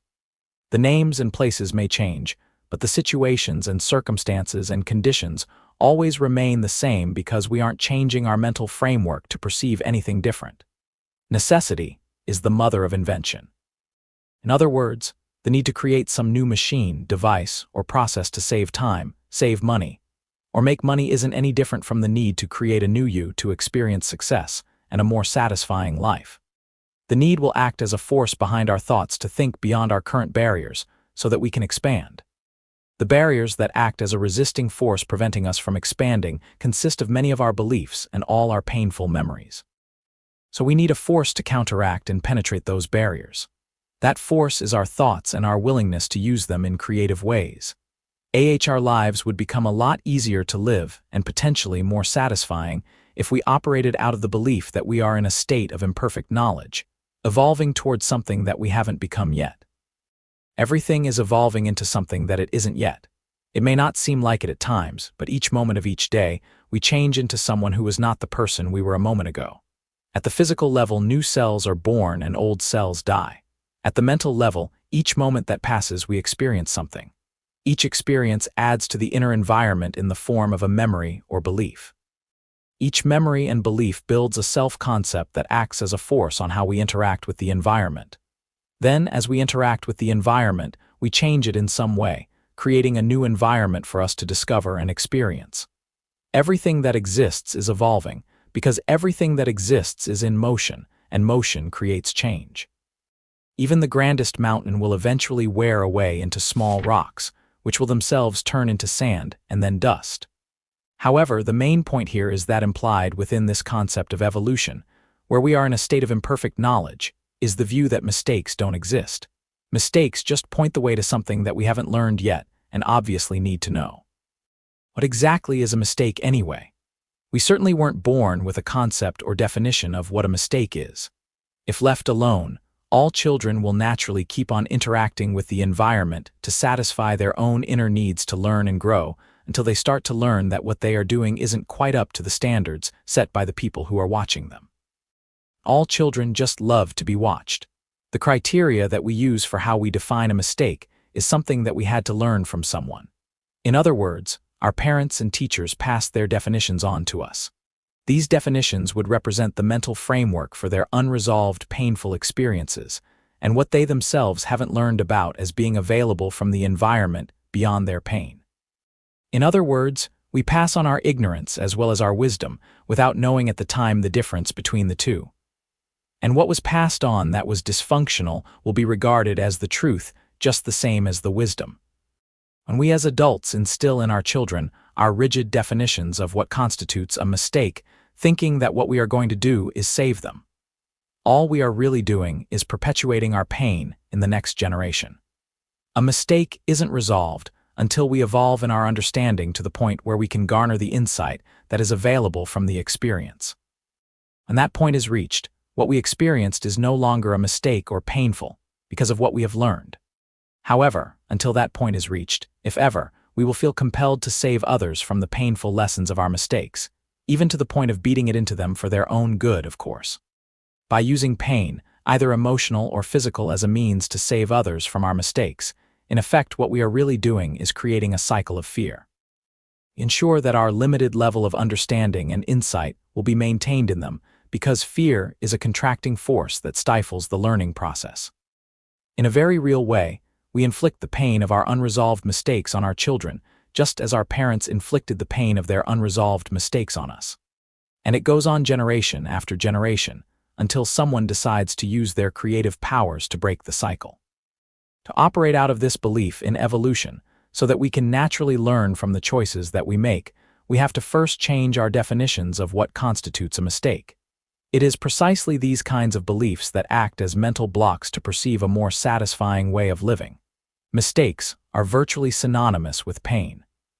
You can find any number of ways to avoid acknowledging a mistake so we don't have to confront the pain.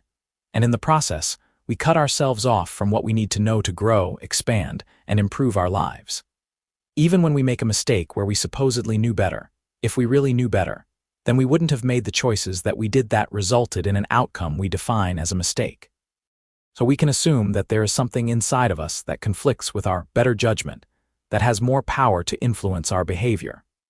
It isn't any less possible to change our definition of what constitutes a mistake than it is to intensify the emotional energy behind an insult, as in the example. To change these definitions requires learning some techniques in mental energy management to de-energize or draw the negatively charged energy out of them. By doing so, we will allow ourselves to learn from all our experiences instead of hiding from them, feeling pain, or punishing ourselves in some way. Without the effects of these self-defeating definitions of mistakes, it is much easier to objectively monitor our progress toward the fulfillment of some goal. If we find our behavior inconsistent with the steps to achieving our goals, it would tell us that our beliefs are not in harmony with those steps or the goal itself, or that we don't have the appropriate resources. In any case, it is much easier to identify what we need to learn to accomplish our objective. The benefits of learning how to manage mental energy, increased sense of security and confidence. You will develop a sense of security and confidence knowing that you can confront conditions as they exist, identify what you need to learn to operate most effectively, and learn it. What better way to develop a sense of security than by learning how to develop the ability to adapt to the prevailing conditions to fulfill your needs satisfactorily? In the mental environment, the memories of our experiences don't change over time, but the physical environment where our goals are fulfilled does.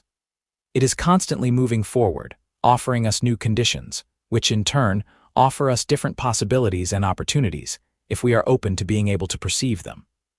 What better form of goal achievement than to be able to change our mental perspective at will, to be able to perceive these new conditions and use our imaginations creatively to determine the most appropriate set of steps to fulfill our needs or achieve our goals, even if we have never actually taken those steps before.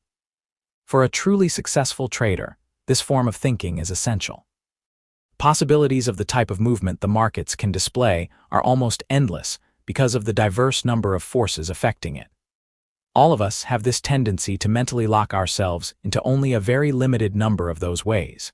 And when the market doesn't conform to our preconceived mental image, we make up the difference with distortions and illusions and suffer the consequences later. Trading doesn't have to be painful and devoid of fun. We make it that way for ourselves because of our mental inflexibility and inability to adapt. Increased levels of satisfaction. As long as we are alive, we will have needs, and as long as we have needs, we are not whole the way we are. Our needs compel us to interact with the environment to achieve this state of wholeness. Growing into this state of wholeness requires that we keep on learning. To keep on learning, we need to adapt. Learning is a primary function of our existence. When we fulfill this function, we are rewarded with feelings of happiness, well-being, and satisfaction, all of which are byproducts of the quality of our experiences with the outer environment and a function of how much we have learned. The antithesis of learning is resistance. When we resist what is being offered by the environment in the way of lessons, learning, and change, we experience stress.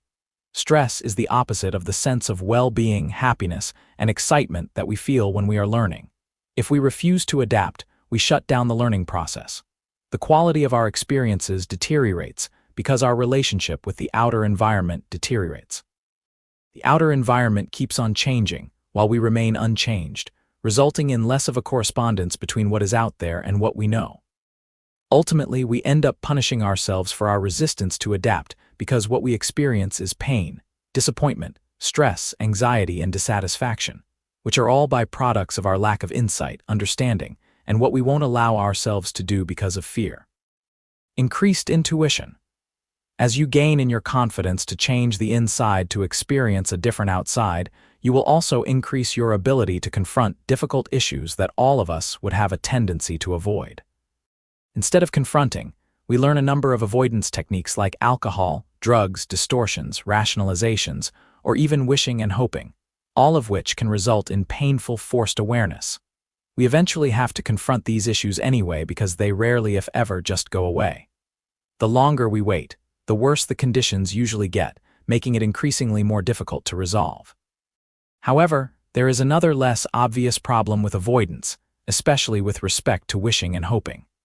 A true intuitive impulse, a deeper level of knowledge and wisdom that will indicate the next most appropriate step to take that will always be in our best interests, feels very much like wishing and hoping.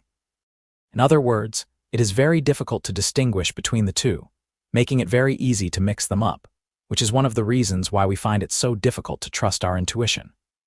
The way you can know for sure that you are getting a true intuitive impulse is to clear out of your mental environment anything that would cause you to wish and hope that something will happen instead of confronting the issue head-on to find out what needs to be done. You can wish and hope that the market will come back, or you can cut your loss and make yourself ready to take the next opportunity. To be able to cut your loss and be ready to take the next opportunity requires that you change anything in your mental environment that would cause you to avoid confrontation and consequently wish and hope. Less cause you have for wishing and hoping that something will happen, the more you will know that when you get that certain feeling, it is a true intuitive impulse, and the more confidence you will have to follow it. Intuition will always guide you in the most appropriate way to fulfill your needs. Just so there is no misunderstanding here, I am not stating that there is anything inherently wrong with wishing and hoping. There are some ways in which wishing and hoping can be very useful. As traders, however, we cannot afford the luxury of wishing and hoping because it puts us in a passive relationship with the markets. When we wish and hope, we are shifting responsibility onto the markets for making something happen instead of confronting the conditions and doing something about it ourselves. If we find ourselves wishing and hoping, it is an excellent indication that we don't know what is going on and as a result need to get out of the markets until we do. Wisdom. When we step through our fears to break some cycle of frustration and dissatisfaction, or change the polarity of a painful memory to break a cycle of pain, we gain in wisdom because we learn all sides of an issue. Wisdom is not afraid, angry, intolerant, or prejudiced because there is a deep level of understanding, confidence, and trust, all coming from having experienced the full range of possibilities from extreme negative to increasingly greater degrees of positive. If we have experienced only the negative side of a certain type of experience, we feel fear. If we have experienced only the positive, never having had a painful experience in certain area, we won't have that particular fear, but we do develop an intolerance or even a disdain for anyone who has had a negative experience. This intolerance stems from our own underlying fear of vulnerability. For instance, it is clear that the negative exists in the environment as a possibility. But since it has never happened to us, we either don't understand their fear or don't want to confront any information that would indicate the same possibilities for a painful experience also exist for us. Anyone who has truly transcended a fear doesn't look down upon those who haven't because they don't have anything to fear. When we step through some fear to experience other possibilities, not only do we give ourselves more choices, we also gain in wisdom. Wisdom is the byproduct that results when we retain a distinction about the nature of the environment without the negative energy or fear associated with that distinction. Wisdom is ultimately the silver lining in every dark cloud. However, to gain this wisdom, we have to actively change our negatives into positives, because if we are offered a positive experience in an area where we have only experienced the negative, we wouldn't believe it. Actually, we couldn't believe it, because we wouldn't have the mental framework to accept it for what it is. The environment will be as we perceive it, and the way we perceive information and events is controlled by the energy already inside of us, unless it is a first-time experience. When we don't actively work at turning our negatives into positives, we just stay angry and afraid. It's our choice. We were all given the gift of creativity and the free will to think any way in which we choose, and we can use our thoughts to change the quality of our lives if we want to. Chapter 14. Techniques for Affecting Change. This chapter offers various techniques for affecting change. Also included are various exercises to implement these changes, directing a conscious shift in belief systems. The conscious mind, that part of us that is aware of our surroundings and what we are thinking at any given moment, can generate thoughts outside of the framework of our beliefs or belief systems. In other words, we can ask questions about the validity or usefulness of any belief and purposefully direct our attention to any area where we might discover something more useful or better suited to the conditions. Any new knowledge comes from those who question the status quo and have a willingness to go beyond and a willingness to accept the next answer. I know this is probably going to sound overly simplistic to most readers, and it is also something everybody already knows, but not everybody knows it within the context of changing beliefs. The wanting to is the how. To identify or change anything in the mental environment requires that you want to, because to want something you have to think about it, and when we think about something, we are generating thought energy. This is the same energy that our beliefs, memories, and associations are composed of, and as such, thoughts have the power to change, reorganize, add to, detract from, or change the polarity of anything in the mental environment. In essence, you can use our thoughts to create a new identity because we want to. Each choice we make on a conscious level, even just to choose to redirect our thoughts from an inappropriate belief relative to our needs now, will start to make a neurological change in the electrical circuitry of our brain. If you go as far as to make a choice that is inconsistent with a belief you wanted to charge and then act out of that belief, it will eventually lose its power and consequently lose its potential to affect our behavior. It is important for you to understand that beliefs cannot be destroyed. Once we have formed one, it will be with us for the rest of our lives. However, we can draw all the energy out of them. For example, A pile of wood set on fire will release the energy of the wood into the atmosphere as heat. The wood will be transformed into ashes. The ashes do not have the potential to produce any heat and thus will have little if any effect on the environment. Yet the ashes still exist. De-energized beliefs work the same way. They will always exist but no longer have any effect on our perception of information or our behavior. Many of us once believed in the tooth fairy and the bogeyman in the closet. Eventually, these beliefs just naturally collapsed as we learned more about the nature of the environment. Up to that point, however, they definitely had an effect on our perception of information and behavior. Now, we can say I remember when I used to believe that. To remember that we used to believe something means that the belief still exists, it just no longer has any power in our mental system. Each belief you identify will form a comfort zone. The boundaries of this comfort zone are set by the limitations inherent within any belief that make up the zone. All definitions set boundary tines and make distinctions. Each belief is our truth about reality. Beliefs define not only our environment, but also who we are in relation to that environment. These definitions establish the amount of tolerance for awareness that we have for what exists in both the internal and external environment. For example, you have a belief that would allow for the possibility of the market doing anything at any given moment. If not, what do you believe can't happen? If what you believe can't happen did happen, how long would it take you to be able to recognize it, if at all? Notice the boundary lines and awareness created by the structure of the belief. There is one thing you should keep in mind as you learn to change your beliefs to be more reflective of your intents and goals. With all change there is struggle. Volcanoes, childbirth, social revolution, wind, rain, and waves are all examples of the violent nature of the forces of change. That is why so many people find it difficult to be creative. We are attracted and compelled toward creativity on the one hand because it is an inherent part of our nature. However, on the other hand, we don't want to confront the conflict and ensuing struggle between the old and the new. It is essentially the same when you change a belief. There will be some conflict or some degree of uncomfortableness as you move from one set of beliefs to another. However, the uncomfortableness does pass, and just like anything else, the more you do it, the easier it gets, until it becomes a learned skill that you can use just like any other that is a part of who you are. Exercise to identify conflicting beliefs. Set a timer for 10 minutes. Write a series of statements that begin with I am. Write as fast as you can and let every thought come to your conscious attention.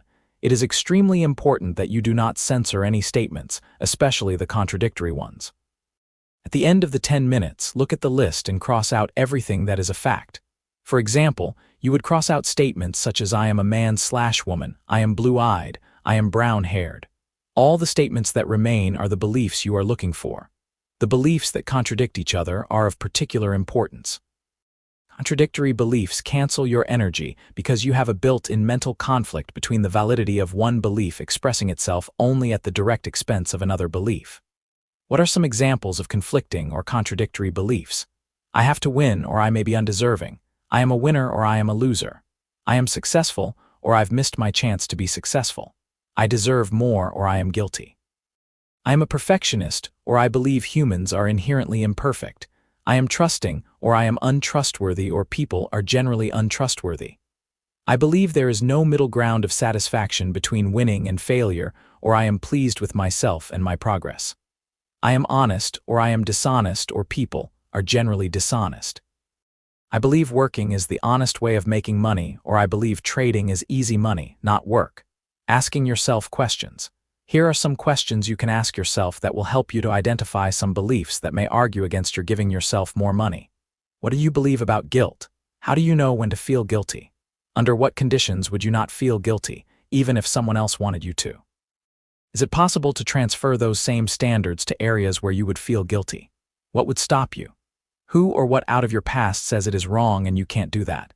Is their assessment of reality any more valid than yours? If so, why? Do you find these beliefs useful? If so, in what ways? Do you find them limiting? If so, in what ways? If you could identify and change the experience that created the belief, how would you change it?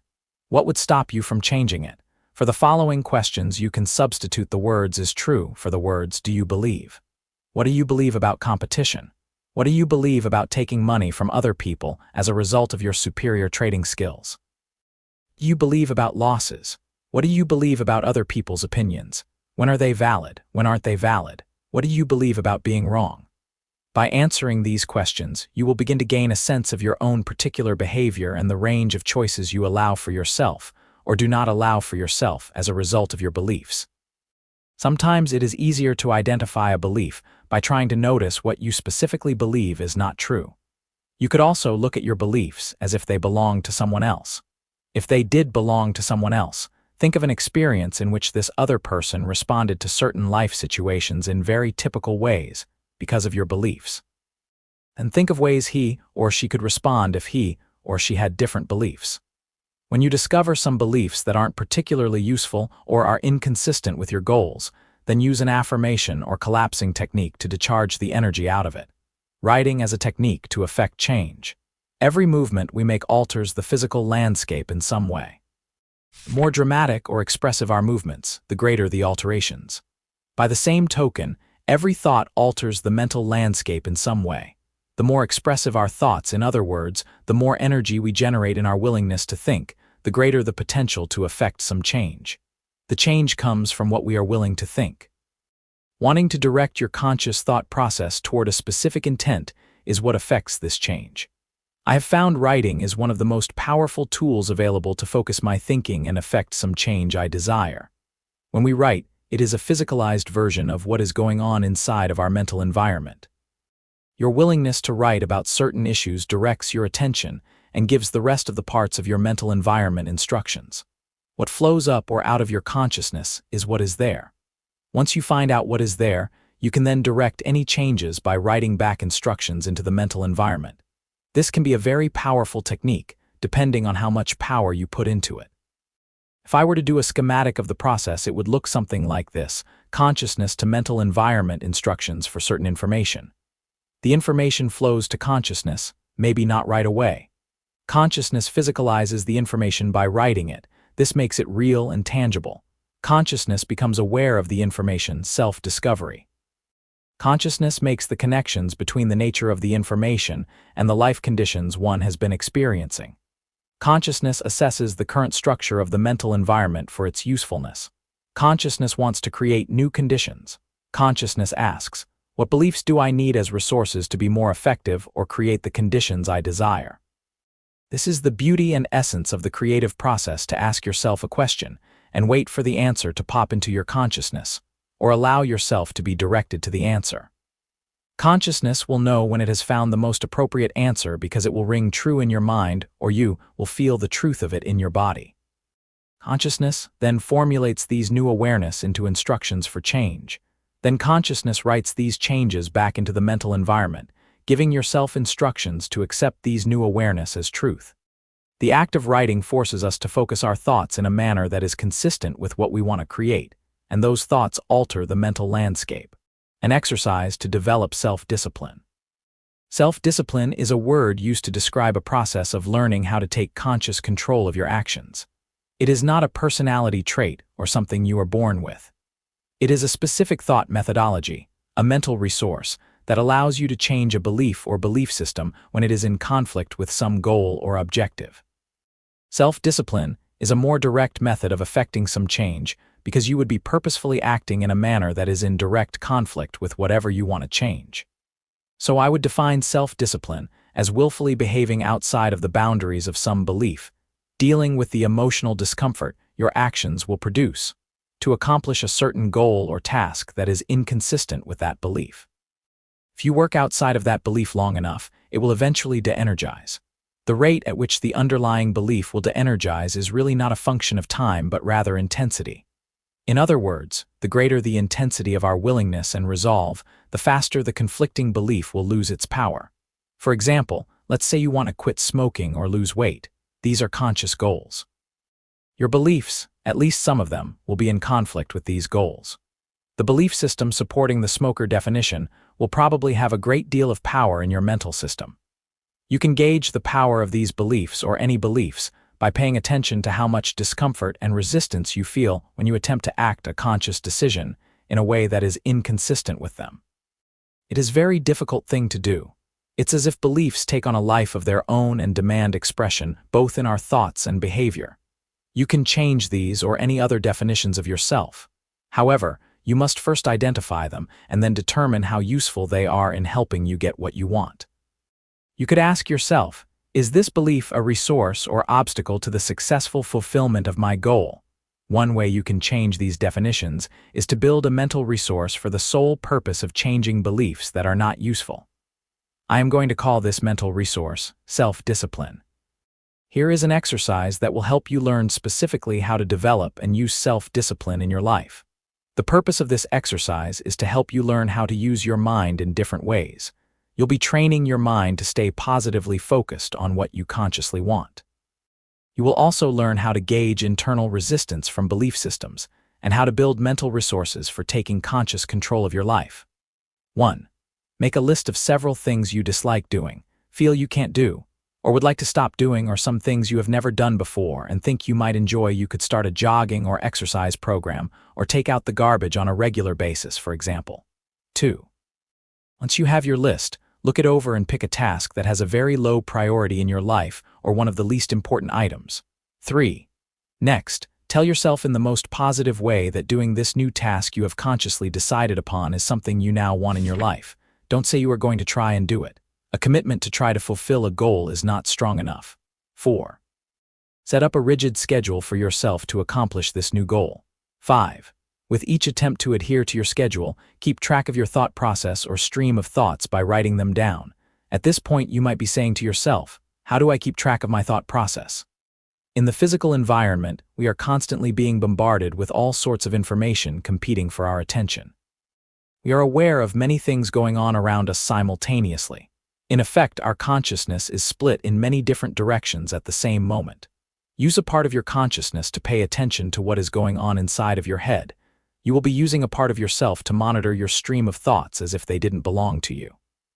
If you can temporarily act as if you were monitoring someone else's stream of thoughts, it may be much easier to gather the information you need to make this exercise meaningful. 6. As you attempt to adhere to your schedule, you find yourself experiencing resistance, excuses, or rationalizations. If so, notice how these thoughts divert your conscious attention away from your goal. This is a classic example of a conflict between the conscious goal you have set for yourself and your belief system that doesn't have a belief or definition that corresponds with what you consciously want to do. 7. At this point, you need to redirect your attention to the task you have chosen for yourself. What is most important is that you understand the necessity of directing as much energy toward the fulfillment of your goal as possible.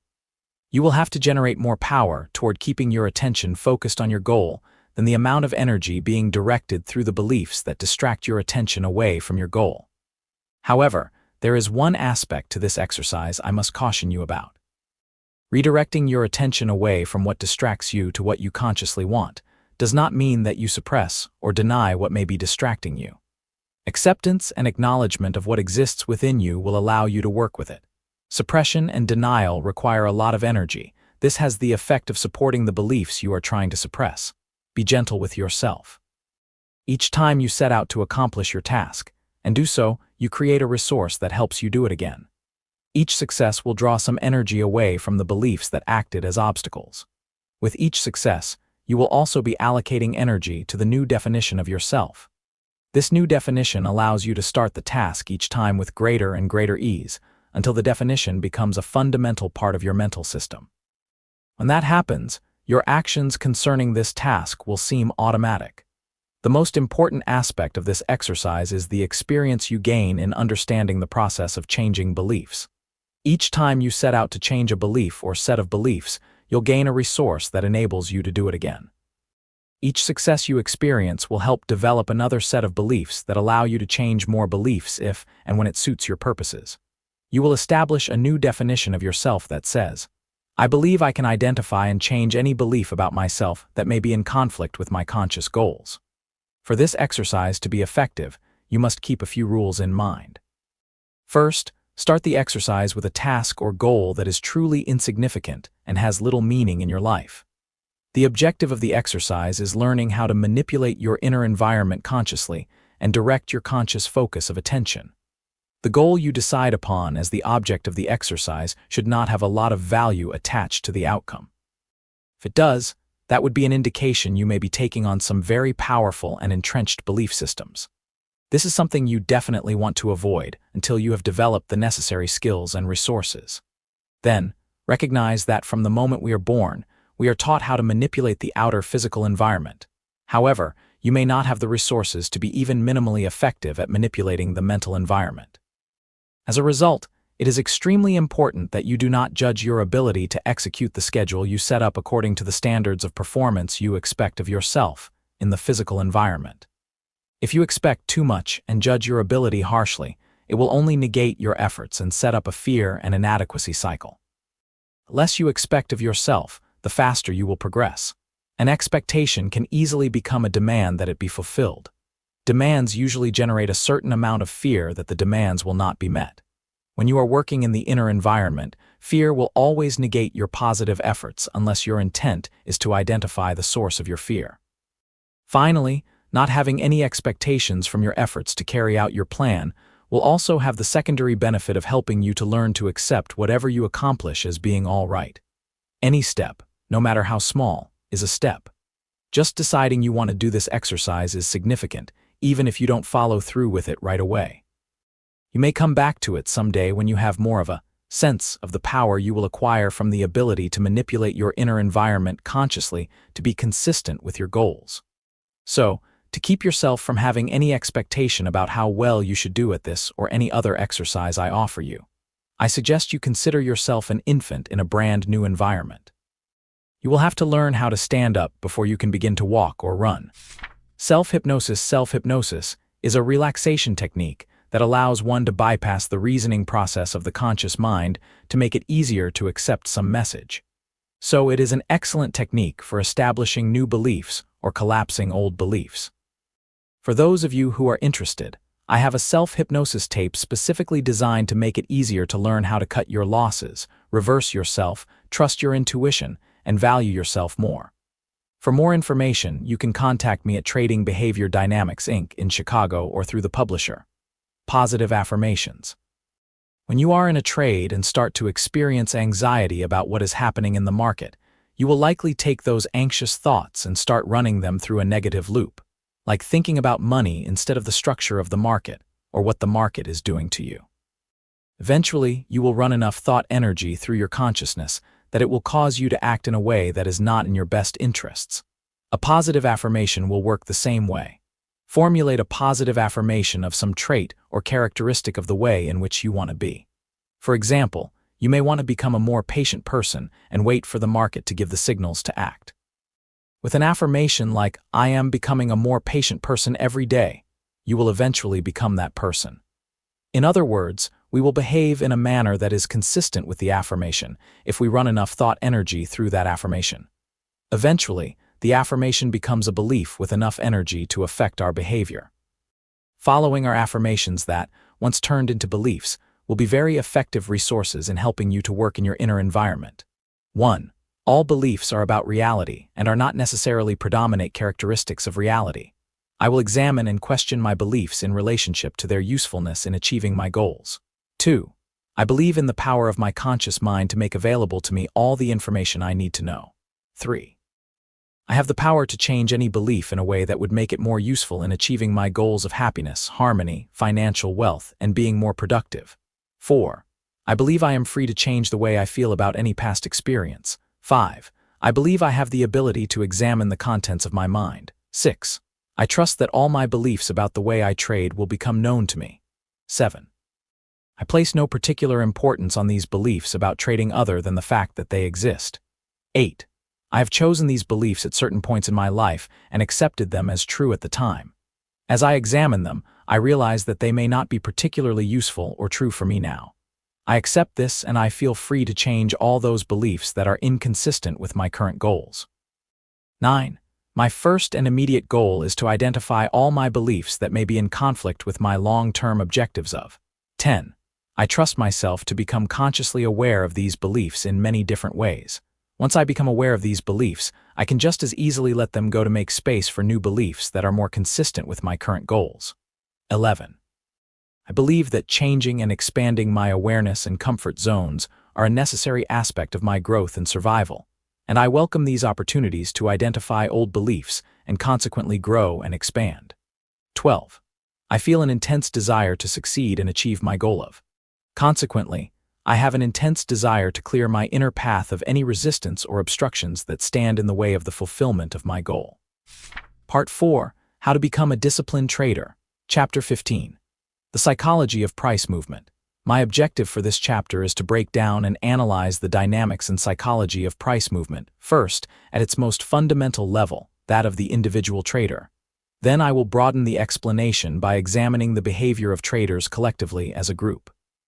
I want to demonstrate that, if you understand the psychological forces inherent within traders' actions, you can easily determine what they believe about the future by just observing what they do.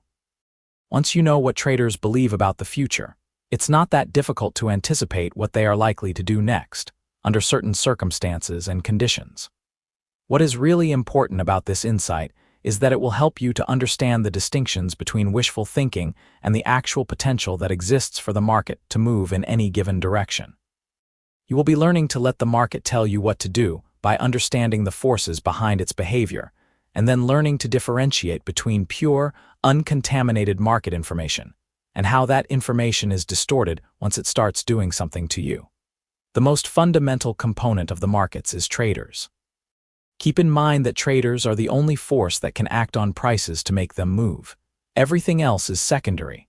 What makes a market? Two traders willing to trade, one wanting to buy and one wanting to sell, who agree on a price and then make a trade. What does the last posted price represent? The last posted price is what someone was willing to pay and what someone was willing to sell for at the moment the two traders agreed on the trade. It reflects an agreement in present value between those traders acting at that price. What is the bid? A trader announcing the price at which he is willing to buy. What is the offer? A trader announcing the price at which he is willing to sell. How do traders make money? There are only two ways to play this game to make money. To buy at a price you believe is low relative to where you can sell it back at some future point in time. Or to sell at a price you believe is high relative to where you can buy it back at some future point in time. Now, let's take a look inside the pit to see what has to happen for prices to move off equilibrium, and how this will tell us what traders believe. 98.18 the offer, sellers attempting to sell high. 98.17 equilibrium, the last price. 98.16 the bid, buyers attempting to buy low. Since the only object to trading is to make money, we can assume that a trader will not knowingly enter into a trade believing he is going to lose. And for a trade to exist, requires two traders who agree on a price. However, from the moment two traders agree to the trade, they are both subjecting themselves to market risk. In other words, the next tick is going to make one of them a winner and the other a loser. Since we know that both traders want to win and neither trader wants to lose, we can assume that both traders have completely opposite beliefs about the future value of the contract. So for two traders to agree on a price and make a trade, they have to have diametrically opposing beliefs about the future. The buyer believes he is buying low relative to where he can sell back at some point in the future, and the seller believes he is selling high relative to where he can buy back at some point in the future. If the next tick is going to make one of them a winner and one a loser, we can assume that neither one of them believes he is going to be that loser.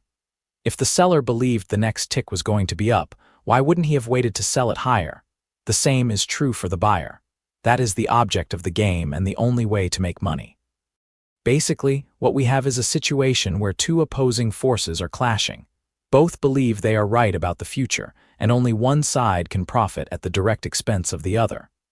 If the last price of a bond future was 99.14, what has to happen for the price to move to 99.15? Very simply, some trader has to be willing to bid and pay higher than the last price.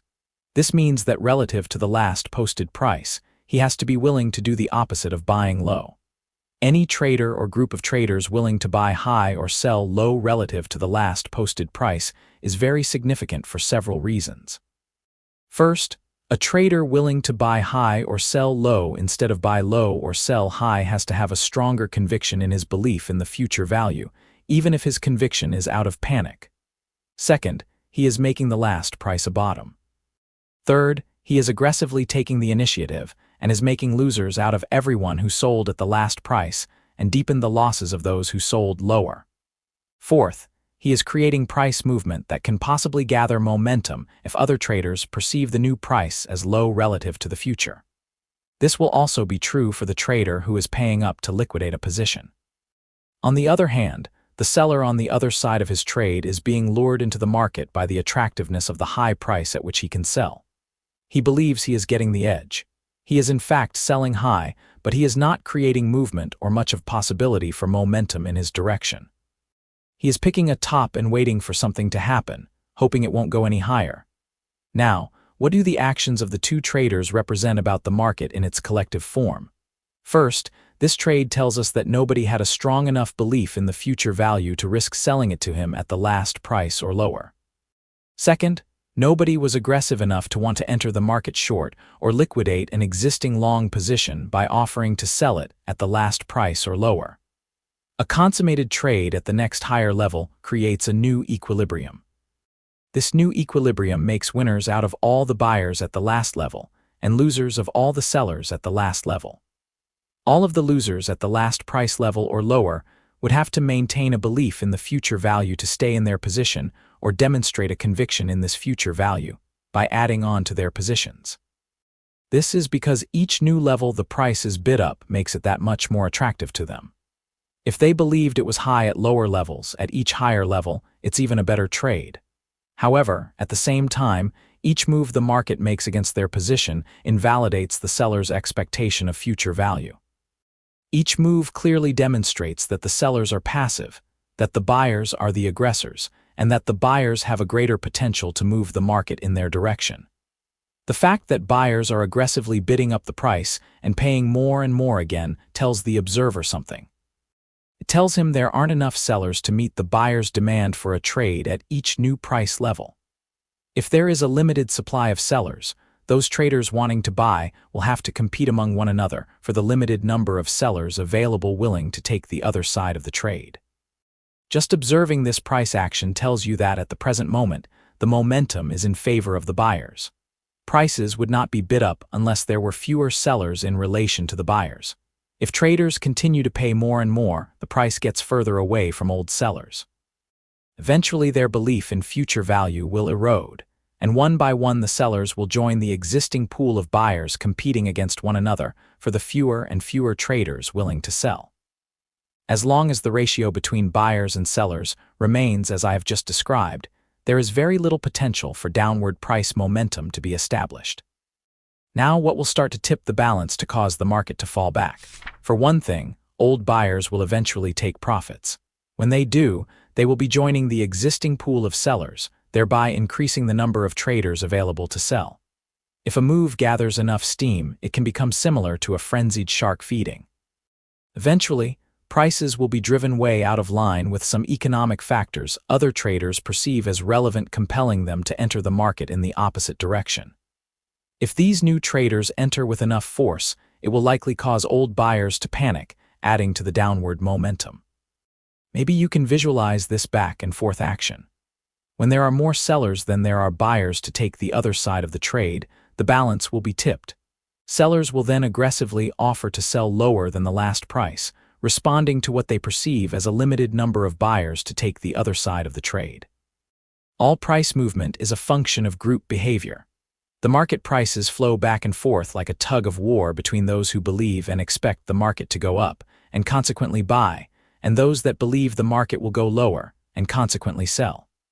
If there is no balance between the two forces, one side will gain dominance over the other. As prices move farther and farther away from the weak group, the emotional pain of admitting they are wrong will be in direct conflict with their need to avoid losses. Eventually, one by one they will lose faith in their position and liquidate their trade, adding to the momentum of the dominant force. The prevailing force will continue to dominate until there is a general perception that prices have gone too far and are out of line with other related factors. The members of the dominant force will have to switch sides to liquidate their positions, creating momentum in the opposite direction. As individuals, if we do not have the strength actually to move prices in the direction we would most benefit from, then the next best thing is to learn to identify and align ourselves with the side that has established dominance until the balance shifts, and again align ourselves with the side establishing the strength. As prices move back and forth in this tug of war, it creates an ebb and flow that is easily identifiable in price charts or point and figure charts. These charts will show us in graphic terms how the forces interact and counteract. They are a visual representation of traders' beliefs in the future and the intensity in which they have been willing to act on those beliefs. If, for example, a market has been making consistently higher highs and higher lows, to determine what is likely to happen next, ask yourself the following questions. 1. What kind of price action will sustain the buyer's beliefs that they can make more money? 2. When are sellers likely to come into the market in force? 3. Where are old buyers likely to take profits? Where are old sellers likely to lose faith in their positions and bail out? 4. What would have to happen for buyers to lose faith? What would have to happen to draw new buyers into the market? You can answer all these questions by identifying certain significant reference points where buyers and/or sellers' expectations are likely to be raised, and where they are likely to be disappointed if they don't get their way. Actually, all this works quite nicely in the typical market behavior patterns and price formations with which we are all familiar. So we are going to look at the psychological makeup of some of these typical patterns. However, before we do, I want to cover a few more definitions. Market behavior. The market's behavior can be defined as the collective action of individuals acting in their own self-interest to profit from future price movement, while simultaneously creating that movement as an expression of their beliefs about the future. Behavior patterns result from the collective actions of individual traders doing one of three things: initiating positions, holding positions, and liquidating positions. What will cause a trader to enter the market? A belief that he can make money and that the current state of the market offers an opportunity to enter into a trade at a price level that is higher or lower than the price at which it can be liquidated. What will cause a trader to hold a position? A sustained belief that there is still potential for profit in the trade. What will cause a trader to liquidate a trade? A belief that the market no longer provides an opportunity to make money. This would mean in a winning trade that the market no longer has the potential to move in a direction that will allow the trader to accumulate additional profits, or that the risk of staying in the trade is too great in relation to the potential for additional profit. In a losing trade, the trader believes that the market no longer has the potential to move in a direction that will allow him to recover his losses, or the trade was a calculated risk in which a predetermined loss level was set in advance. If you look at any price chart, you notice that over a period of time, prices will form patterns in a very symmetrical fashion. These kinds of symmetrical-looking price patterns are not an accident. They are a visual representation of the struggle between two opposing forces, traders squaring off, so to speak, taking sides and then having to switch sides to liquidate their trades. Significant reference points. Now, what you would be looking for in these charts are significant market reference points. These are defined as anything that causes traders' expectations to be raised about the possibility of something happening. They are points where a large numbers of traders have taken opposing positions. Based on those expectations, they will continue to hold a position in the belief that the expectation will be fulfilled, and most important, they will likely liquidate a position as a result of the expectation being unfulfilled. Significant reference points are places where the opposing forces, traders with opposite beliefs about the future, have taken a stand, where they have, in their minds, prescribed for the market very limited ways for it to behave, in either or situation. The more significant the reference point, the greater the effect traders will have on prices, as the balance of power will shift dramatically between the two opposing forces at these points. These expectations about what the market will do, projected into price levels, are especially significant because both sides, buyers and sellers, have decided in advance their degree of importance, where one trader is taking one position, betting the market can't or won't do something, and the trader taking the opposite side of the trade is betting that it will. So, reference points are price levels where many traders on one side of the market are very likely to give up their beliefs about the future, whereas the other side will have their beliefs about the future reinforced. It is where each side expects the market to confirm what they believe to be true. You could say it is a place where the traders' expectations about the future and the future actually meet. This means for one side in their minds that the market will make them winners, their beliefs will be validated. All the traders on the other side, however, will be made losers. They will feel the market took something away from them and will naturally be disappointed. I want to point out here that the objective observer doesn't care one way or the other. She would just be looking for signs and opportunities. The greater the expectation traders have about something happening, the less tolerance they have for disappointment. On a collective basis, if you have a whole group of traders who expect something to happen and it doesn't, they will have to trade from the opposite direction of their original trade to get out of their position. On the other hand, the winners had their beliefs validated, consequently leaving fewer and fewer traders available to let the losers out of their trades. The losers will have to compete among one another for the limited supply of traders willing to take the other side of the trade, the side they originally believed would be successful. For example, if buyers are the losers, they will need other traders to buy from them to get out of their positions. All this activity will result in a great deal of movement in one direction. Balance areas. J. Peter Stadelmayer and Kevin Coy in their book Markets and Market Logic, Chicago, Porcupine Press, 1987, refer to a value area, where they discovered that the majority of trading activity on any given day takes place in a normal bell curve distribution pattern. This is very easy to see day after day when you organize trading activity so that you can see how price corresponds with time. I don't want to get into a lengthy discussion of their methods of organizing market data, which I recommend you learn, other than to distinguish between what they call a value area and what I call a balance area. Stadelmayer and Coy say that most of the trading volume takes place within a specific price range, because that range is what the market has established as a fair price representing the value of whatever is being traded. The distinction I want to make is that the majority of traders don't specifically relate to a fair price or value, they relate to comfort. What gives them comfort is doing what everyone else is doing. In a balance area, traders are basically absorbing each other's orders or energy, their beliefs about the future expressed in the form of energy.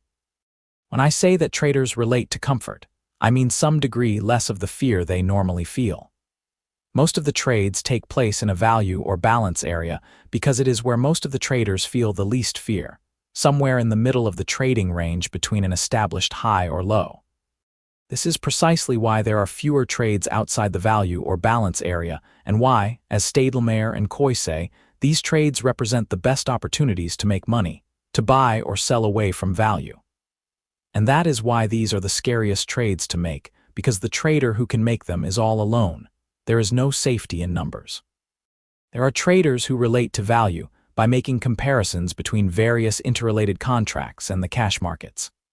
There are the professional, commercial, or institutional arbitrage traders who will put on or take off positions based on sophisticated mathematical formulas that determine the present value of something as it relates to something else. Otherwise, the majority of traders don't have the slightest concept of value. The more time the market spends at a certain price or in a price range, the more balance, agreement, or comfort there is in the market. Traders are absorbing each other's orders, and nobody is willing to bid the price higher or offer the price lower. Eventually, someone will enter the market who doesn't agree with everyone else and believes there is a possibility for the prices to move much higher or lower. This person or group of traders will basically upset the balance with their buying or selling activity. If their activity is forceful enough, it will set off a series of chain reactions as it causes other traders, who are either holding positions or watching the market for opportunities, to confront these new conditions. If the balance is tipped in favor of the buyers, for example, it may attract new buyers into the market, creating more buying force and hence more disequilibrium. This may cause the traders who are holding short positions to liquidate. To do that, they will need to be buyers, leaving fewer and fewer sellers willing to take the other side of the trades the buyers want to get into and the old sellers want to get out of. These traders will compete among one another for the dwindling supply of sellers, bidding the price higher and higher to make it more attractive for someone to sell. While these traders are in their own little bidding war, they usually lose sight of the fact that the rest of the world is watching what is going on. There could be a trader who is looking to put on a massive hedge to protect the value of an investment portfolio or crop. He is observing this price action from a completely different perspective than the traders on the floor. The floor traders are just concerned with getting their share and not missing out on the opportunity. these rapidly rising or falling prices represent. The hedger, on the other hand, is looking at the price rise as an unexpected gift. The rally could have provided much higher prices than he anticipated for locking in the value of something he already owns. So the commercial trader decides to put on a hedge. And you can assume if one commercial thinks the price is good, others will too. Anyway, if the hedger has an order he perceives to be big enough to stop the rally, he will give instructions to the floor brokers handling his order to do scale in selling, the purpose being to get as much of the order sold as possible without ruining the rally. However, it won't take long for the other floor traders to figure out what is going on. They are very aware of which floor brokers fill orders for big commercial and institutional customers. Once they find out someone big is in the market selling into the rally, few if any of the floor traders will go against them by continuing to buy. No one wants to get caught at the top. So as each group of traders finds out who is selling, they will all try to reverse their positions by selling, and the cycle starts all over again. Watching this happen from the outside of the pit, it would seem that the reversal is instantaneous, but it isn't. It occurs in waves, as the information about who is selling spreads from the source outward, very much like the waves that result from throwing a stone in a pond. This leads me to the observation that few traders have any concept of value. They know that price movement creates an opportunity to make money, and it can just as easily take the money away if they don't know what they are doing. If the price trades within a certain range for a period of time, traders will become comfortable with that balance area, making it easier for the trader to trade. As prices move out of the balance area, fewer traders will participate because of what they perceive as more risk than they are comfortable with. Highs and lows. Probably the most prominent of these significant reference points are previous highs and lows. If prices are moving steadily higher, buyers will begin to anticipate whether or not prices can penetrate the last high, and sellers will be looking for another top. In the mind of the seller, that last top, or other tops in the distant past, was a place where the market met enough resistance to stop the rally. In other words, enough traders thought the price was expensive the last time it was there, and they will begin to anticipate whether the same will happen again. Both buyers and sellers will have raised expectations about the likelihood of the market doing one of two possible things: making new highs or failing to make new highs. As the market approaches this high, if some of them are willing to bid the price past it to some significant level, it could make believers out of other traders who were on the sidelines.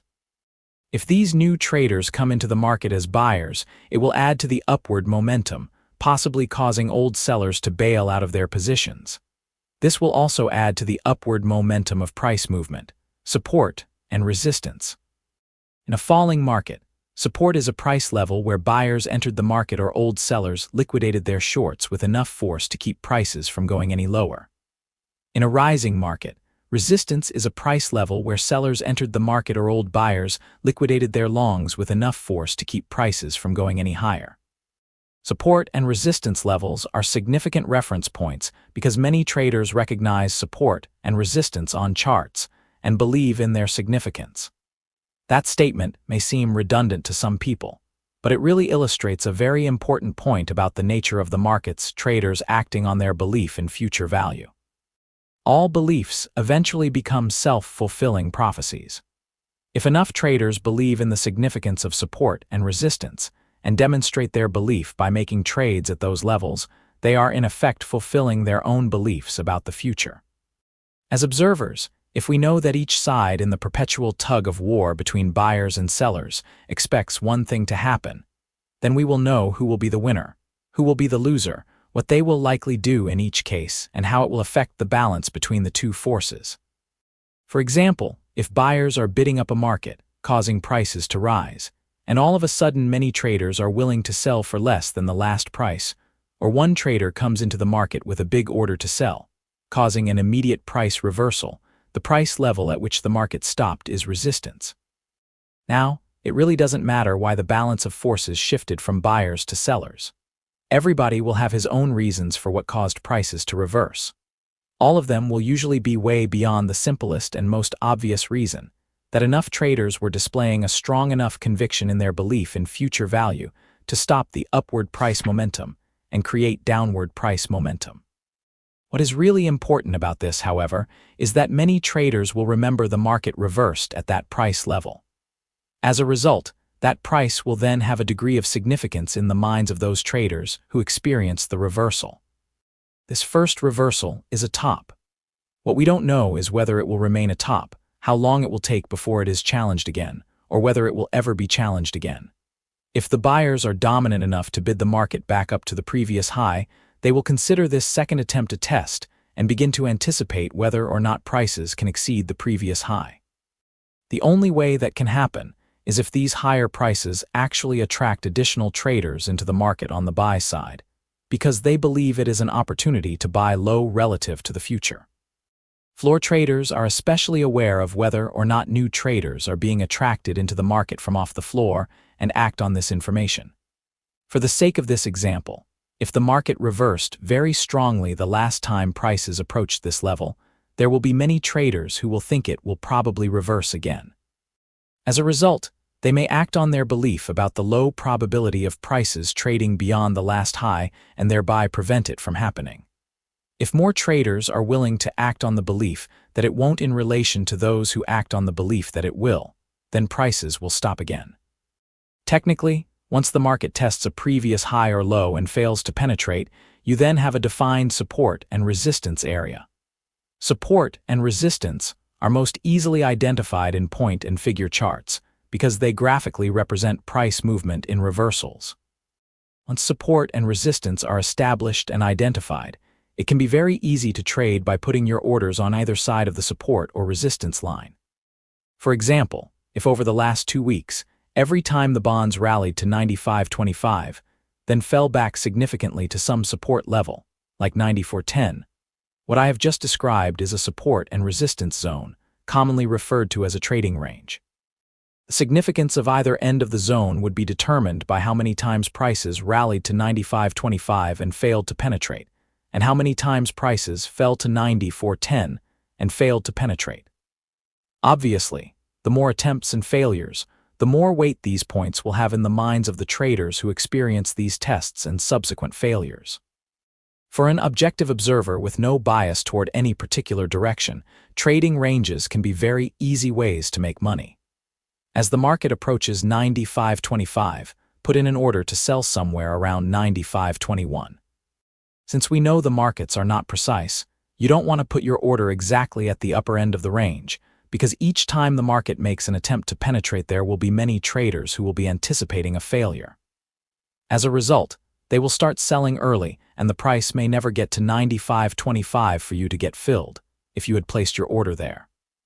Also, put an order in the market to stop and reverse buy to possibly around 95.31. Each circumstance will be different. In this example, the 6 ticks that I have given the market to define itself may not be enough. The object would be to put your orders in a place where the highest probability is that it will continue in the direction of your trade. If the market trades to 95.31, it still may not be enough for old sellers to become disappointed and bail out of their positions en masse, causing prices to rise even further. This trade will work if the resistance level has a high degree of significance in the minds of enough traders for them to act and sell against it in relation to those who are willing buy. Each time the market approaches this area, traders will expect either one of 2 possible things to happen. The market will penetrate, or it will fail again. In any case, the price move that results will be significant because one side of the market will be disappointed. And if we know what will validate and disappoint each group, then we can determine how they will likely behave and thereby affect the balance of the market.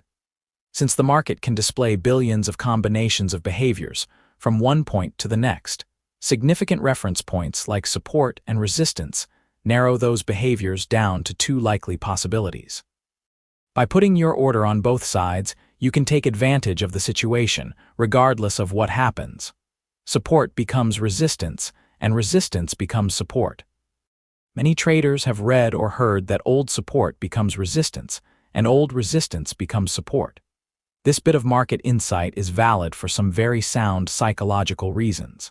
If resistance has been established at 95.25, it is because there were enough traders who sold at that price to make it resistance. In fact, it would probably be the same group of traders who sold at 95.25 each time the market approached that price. So, every time the market rallied up to 95.25 and sold off, it made winners out of all those traders who chose to sell at or near that price. As a result, 95.25 will take on a great deal of significance in the minds of the traders who were successful. Each subsequent time they are successful will only strengthen their belief and faith in that price level. Now, the prices rally up to 95.25 again, maybe for the fourth or fifth time, and like the last time, you will have a group of traders who believe in that resistance level and will sell against it. Only this time the buyers are very strong on the way up and continue to buy right on through the resistance level. All the traders who choose to sell at 95.25 are now faced with having to deal with a losing trade. Some will get out with a small loss, others will hang on hoping the market will come back. In any case, the market invalidated their beliefs about the future, and they are suffering considerably. They had faith in 95.25, and in their minds the market betrayed them. If the market happens to come back to 95.25 after rallying for several days, how do you think the group of traders who sold at 95.25 the last time, the ones who believe they were betrayed, are going to behave? First, the traders who were hanging on in hopes of the market coming back will bail out as soon as they are close to being made whole.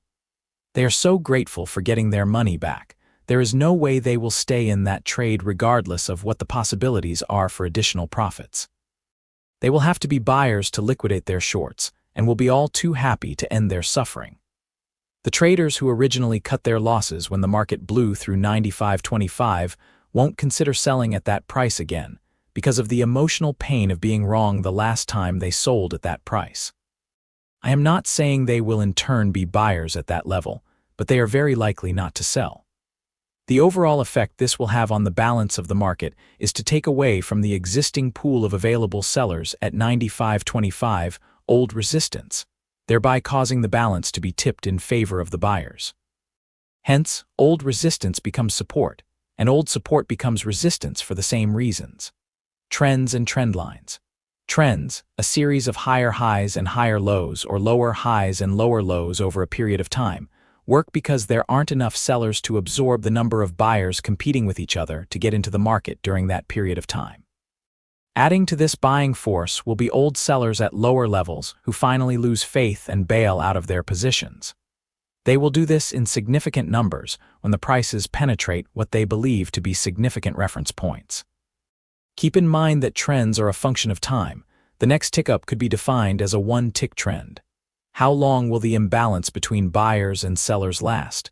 In an upward trending market, prices will retrace because buyers are taking profits. This will create some counteracting pressure, but if the trend continues after a normal retracement, it just tells you there still aren't enough sellers around to absorb all the buyers, with enough left over to create downward momentum. You will know when that has happened, when the trending market breaks its normal ebb and flow pattern. That is why markets that break trend lines have a tendency to keep on going in the direction of the break, because it signals a significant shift in the balance of forces. After a certain period of time, you can notice how trending markets will develop a certain rhythm and flow, making the price movement look very symmetrical on a bar chart. You really don't have to know why this is so, you just have to notice that it exists. When this flow is broken, the market trading above or below a significant trend line, it is a good indication the balance of the market forces has shifted. Then ask yourself, what is the likelihood the shift will gain hold and continue trending in the direction of the break? You don't even have to know the answer to that question. Put in an order at a spot that would confirm the highest probability of a change in the balance. Then wait for the market to define itself. If your order is filled, put a stop where the market shouldn't be to confirm that your trade is still valid. What is a valid trade, you ask? One where the highest probabilities for price movement are in the direction of the prevailing force. High retrace rally to a lower high. I will give you an example. No matter how simple a trade this is, it has very sound psychological reasons for working. In this example, the market made new highs and sold off. The sell-off could be the result of new sellers cornering into the market in force, or old buyers selling to take their profits, or a combination of both. Prices will continue to drop until enough traders believe the price is cheap and are willing to take the initiative and bid the price back up. As the price approaches the last previous high, Buyers will begin to anticipate whether or not prices can penetrate, and sellers will be looking for another top. In either case, expectations by both will be raised. If some buyers are willing to bid the price past the previous highs to some significant level, it will make believers out of others who were on the sidelines. If they do come in, it will add to the momentum.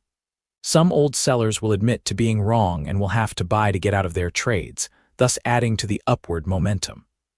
However, what if the market approaches the highs the second time, and sellers come back into the market again with enough force to keep the price from exceeding or equaling the previous high? Buyers will start to become disappointed. Where will they really be disappointed? If enough buyers don't come into the market to support the price at the previous low. If prices penetrate that low, watch for buyers to bail out en masse. For them to get out of their position, who is going to buy it from them? If everybody is trying to sell and no one is available to buy, what are prices going to do? Fall like a rock. The reason why a bull market is ready to turn into a bear market when the general public gets involved is because the general public has the least tolerance for risk and consequently needs the most reassurance and confirmation that what they are doing is a sure thing. As a result, they will be the last to be convinced that the rising market represents an opportunity. If a bull market has lasted for any length of time, the general public will feel compelled to jump on the bandwagon, so to speak, because of their perception that everyone else is doing it and making money. They will pick up on any reason that sounds the most rational to justify their participation, when in reality, they will know very little about what they are doing, but since everyone else is doing it, how can they go wrong? A continuing bull market requires the continual infusion of new traders who are willing to pay higher and higher prices. The longer a bull market lasts, the greater the number of people who are already participating as buyers, leaving fewer and fewer traders who haven't already bought and fewer traders who are willing to bid the price up. These older buyers obviously want to see the market keep on going up, but they also don't want to get caught holding the bag if the market stops going up. As their profits accumulate from the higher prices, they start to get nervous about taking their profits. By the time the general public starts buying en masse, the professional traders knows the end is near. How does the professional know this? Because the professional knows that there is a practical limit to the number of people who will participate to bid the price up. There will come a point where everyone who is likely to be a buyer will have already bought, quite literally leaving no one else to buy. The professional trader would like the market to continue to go up indefinitely just like all the other buyers. However, he also understands the impracticality of that happening, so he starts taking his profits while there are still some buyers available to sell to. When the last buyer has bought, the market has no place to go but down. The public gets stuck because they weren't willing to take the risk when there was still potential for the market to move. For the market to sustain itself, it needs to attract more and more people. As big as this country is, or the world for that matter, there are only so many people who will buy. Eventually, the supply of buyers runs out, and when it does, the market falls like a rock. The professionals have been selling out their positions before this happens. But once the supply of buyers runs out, the professionals start to compete among one another for the available supply of buyers, which is dwindling fast. So they offer lower and lower prices to attract someone into the market so they can get out. At some point, instead of the lower prices being attractive to people, it panics them. The public didn't anticipate losing. Their expectations are very high with very little toleration for disappointment. The only reason they got in was because it was a sure thing. When the public starts to sell, it starts a stampede. Again, people will ascribe their actions to some rational reason because nobody wants to be thought of as irrational and panic-stricken. The real reason why people panicked and the prices fell is simply because prices didn't keep on going up. Chapter 16. The Steps to Success. Self-discipline is simply a mental technique to stay focused on what you need to learn or do to accomplish your goals. There will be times when you won't have the resources to function effectively relative to the external conditions. Other times, the resources you do have will be in conflict with both the conditions and your goals. So to accomplish your goals, you will need to adapt. In other words, you will need to change the way you interact with the environment. To change your behavior and how you experience the environment, feelings, and emotions, you will have to change your perspective. To change your perspective, you will have to change the mental components that affect your perception of environmental information. Keep in mind that you can't physically control what the markets do.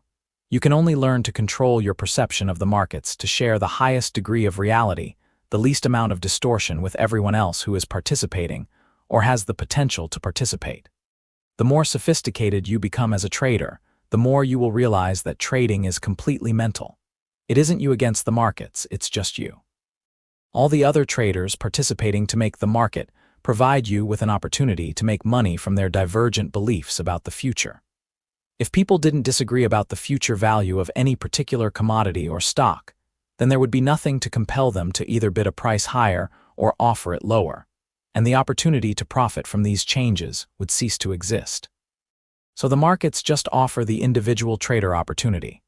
They don't choose the data on which you focus your attention, and they certainly don't interpret the data you perceive. Nor are the markets responsible for what you can't perceive because of the distinctions you haven't learned to make yet. Also, don't choose when you put on a trade, how long you stay in when you get out, or how many contracts you buy or sell. Each individual trader creates his own experience of the markets based on this picking and choosing process and the decisions that result. If you accept this concept as valid, then the implications are that you will never have a valid reason to blame the markets for your unsatisfying results. Markets don't owe you anything regardless of how hard you work to be successful, because every other trader participating is doing so to take your money away. You and you alone are completely responsible for whatever you end up with. The sooner you accept that responsibility, if you haven't already, the easier it will be to identify what skills you need to learn to interact with the markets more successfully. Even if you can't identify the mental components responsible for what you ended up with, at least by assuming that you are responsible, you will be opening yourself up to find out. To be a successful trader, you need to trade without fear. As you have already learned, when you use fear as a resource to limit yourself, you will create the very conditions you are trying to avoid. Or to say this another way, you will experience your fears. You also can't learn anything new because fear will force you to perceive the environmental now from your individual past. You will experience that past regardless of the opportunities the environment may have to offer in that same moment. Your individual history will repeat itself until you change your history, which will then allow you to learn and experience something new. Evolving beyond your fears is also the best way to learn how to predict market behavior.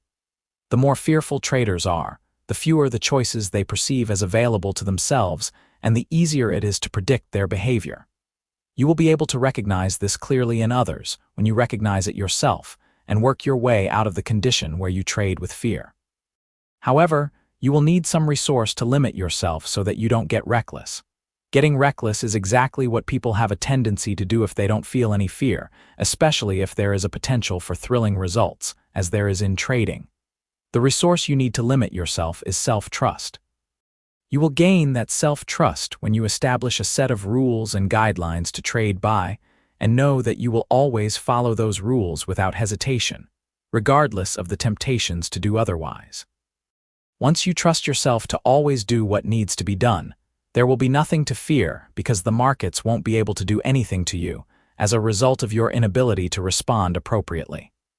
Consequently, with nothing to fear, you are then free to observe the markets free of distortions. There won't be any need to avoid certain categories of information because of how that information will make you feel.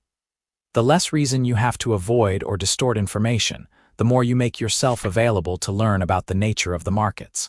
The more you learn, the easier it will be to anticipate what the market will do next. If you can accurately anticipate what will happen next, the easier it will be to give yourself more and more money, notwithstanding any mental components that would argue against giving yourself more money.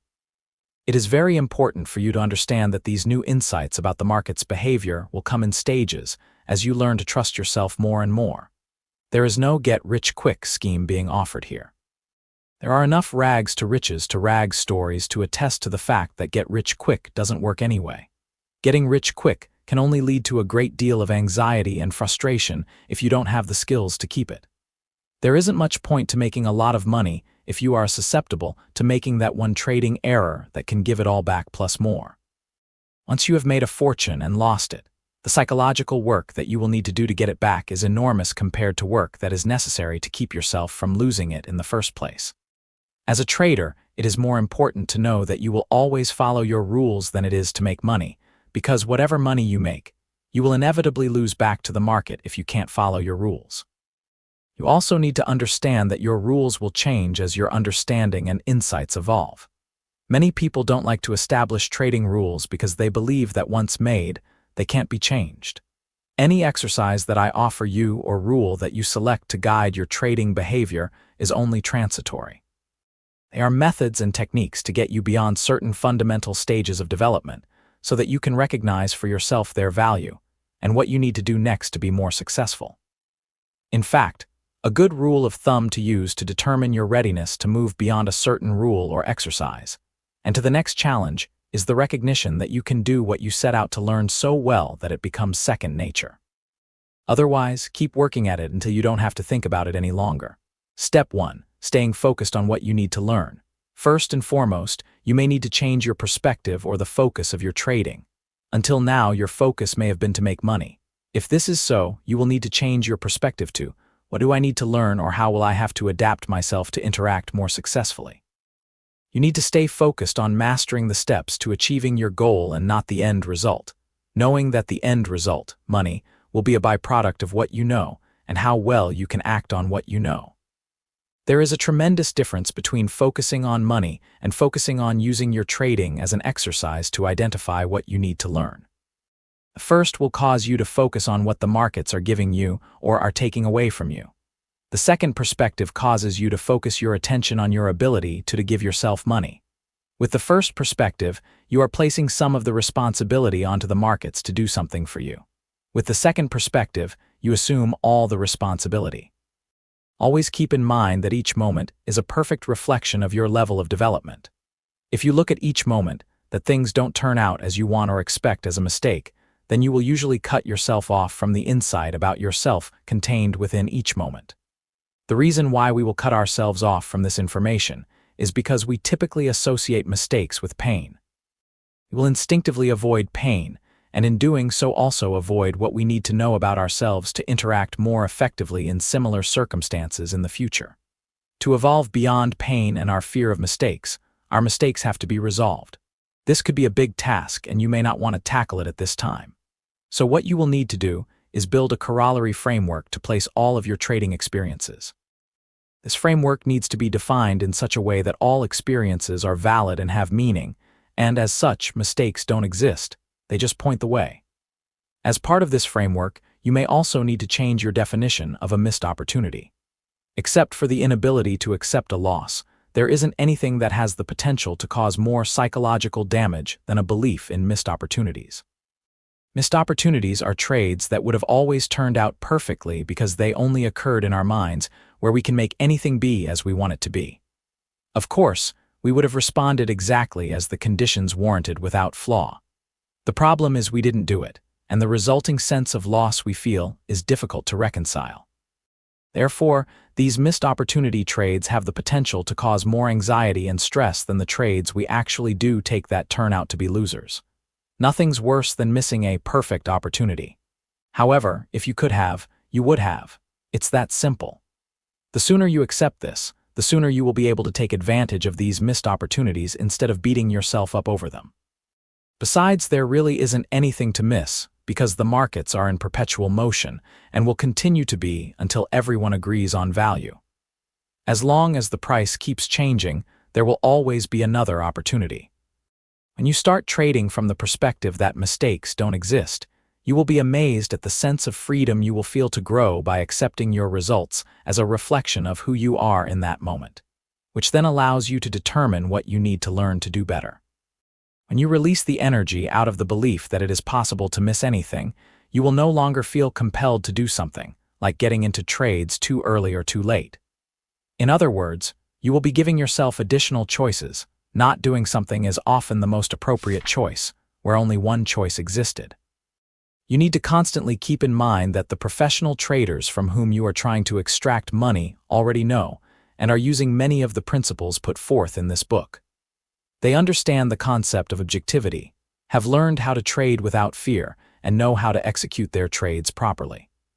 Before you can begin to take money out of the markets consistently instead of the markets taking yours, you will also have to learn these skills. So, I would suggest that you set aside a certain amount of trading capital as tuition for your education.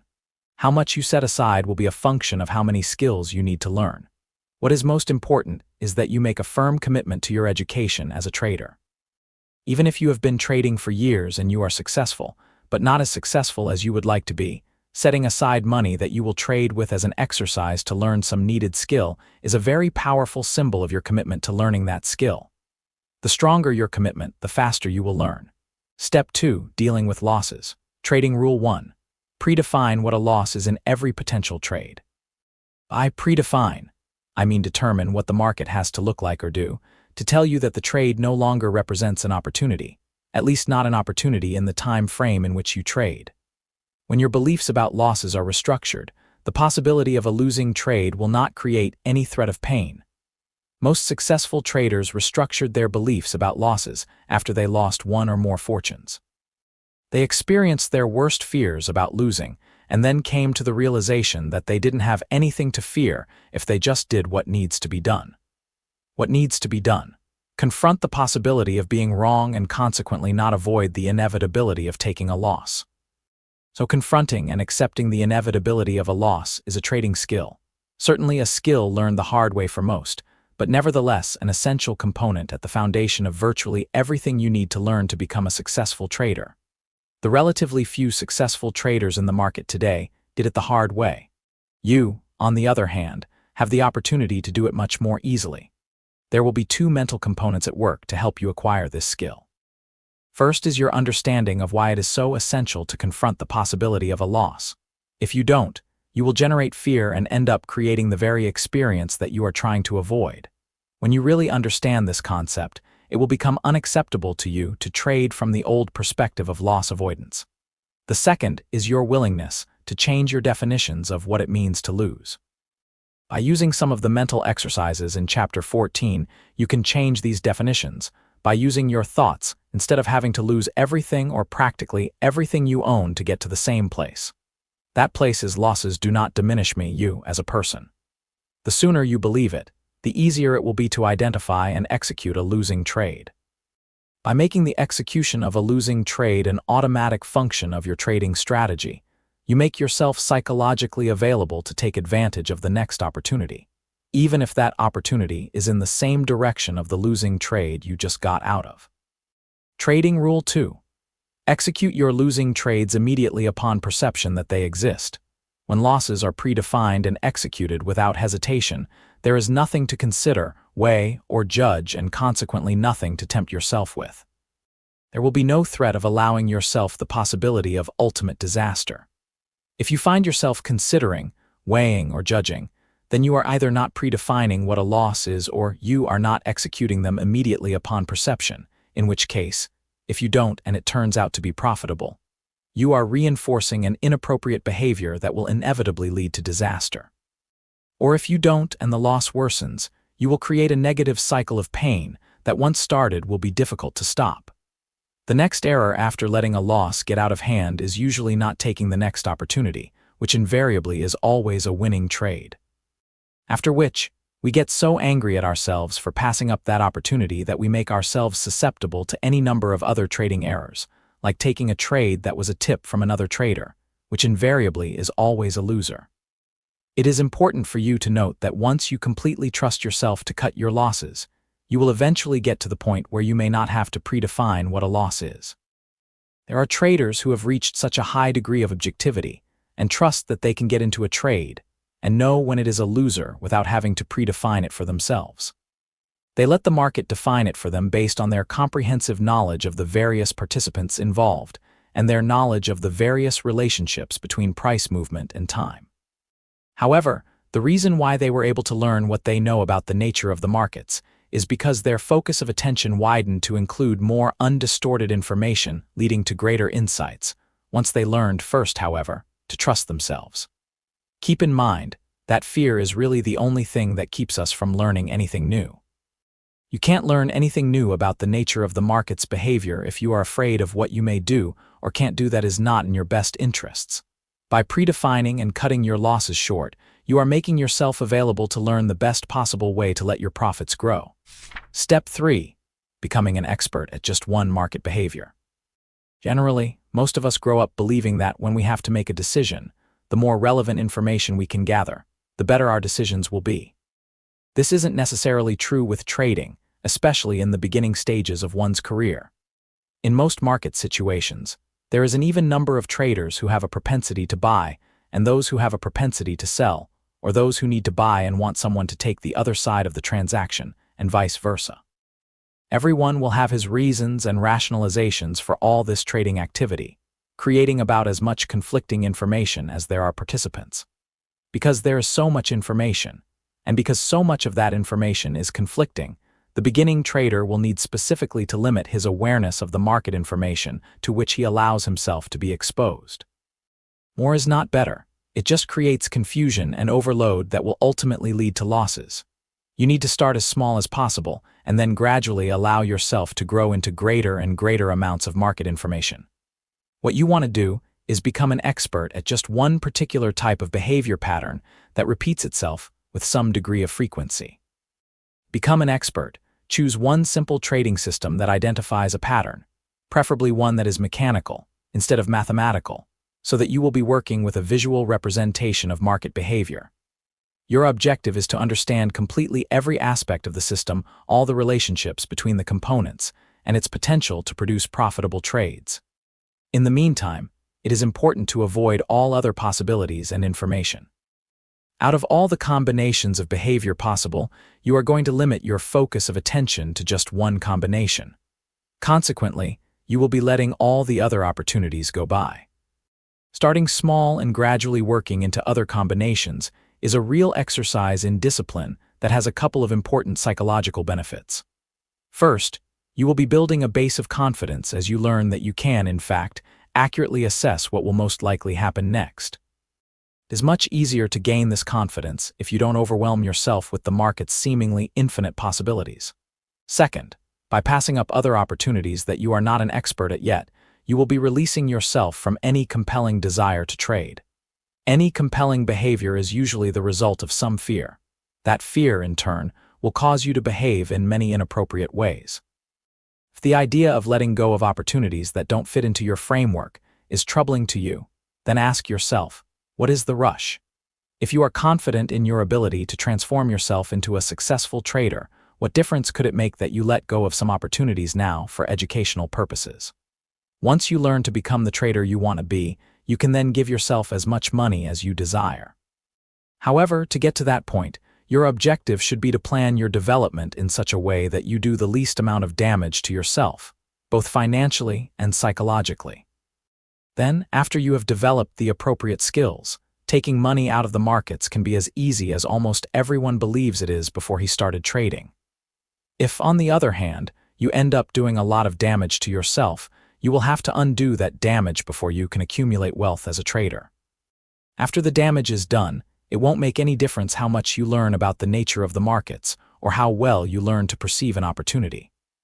There are many traders who end up becoming expert market analysts, but can't make a dime as traders because of all the damage they did to themselves in the early part of their trading careers.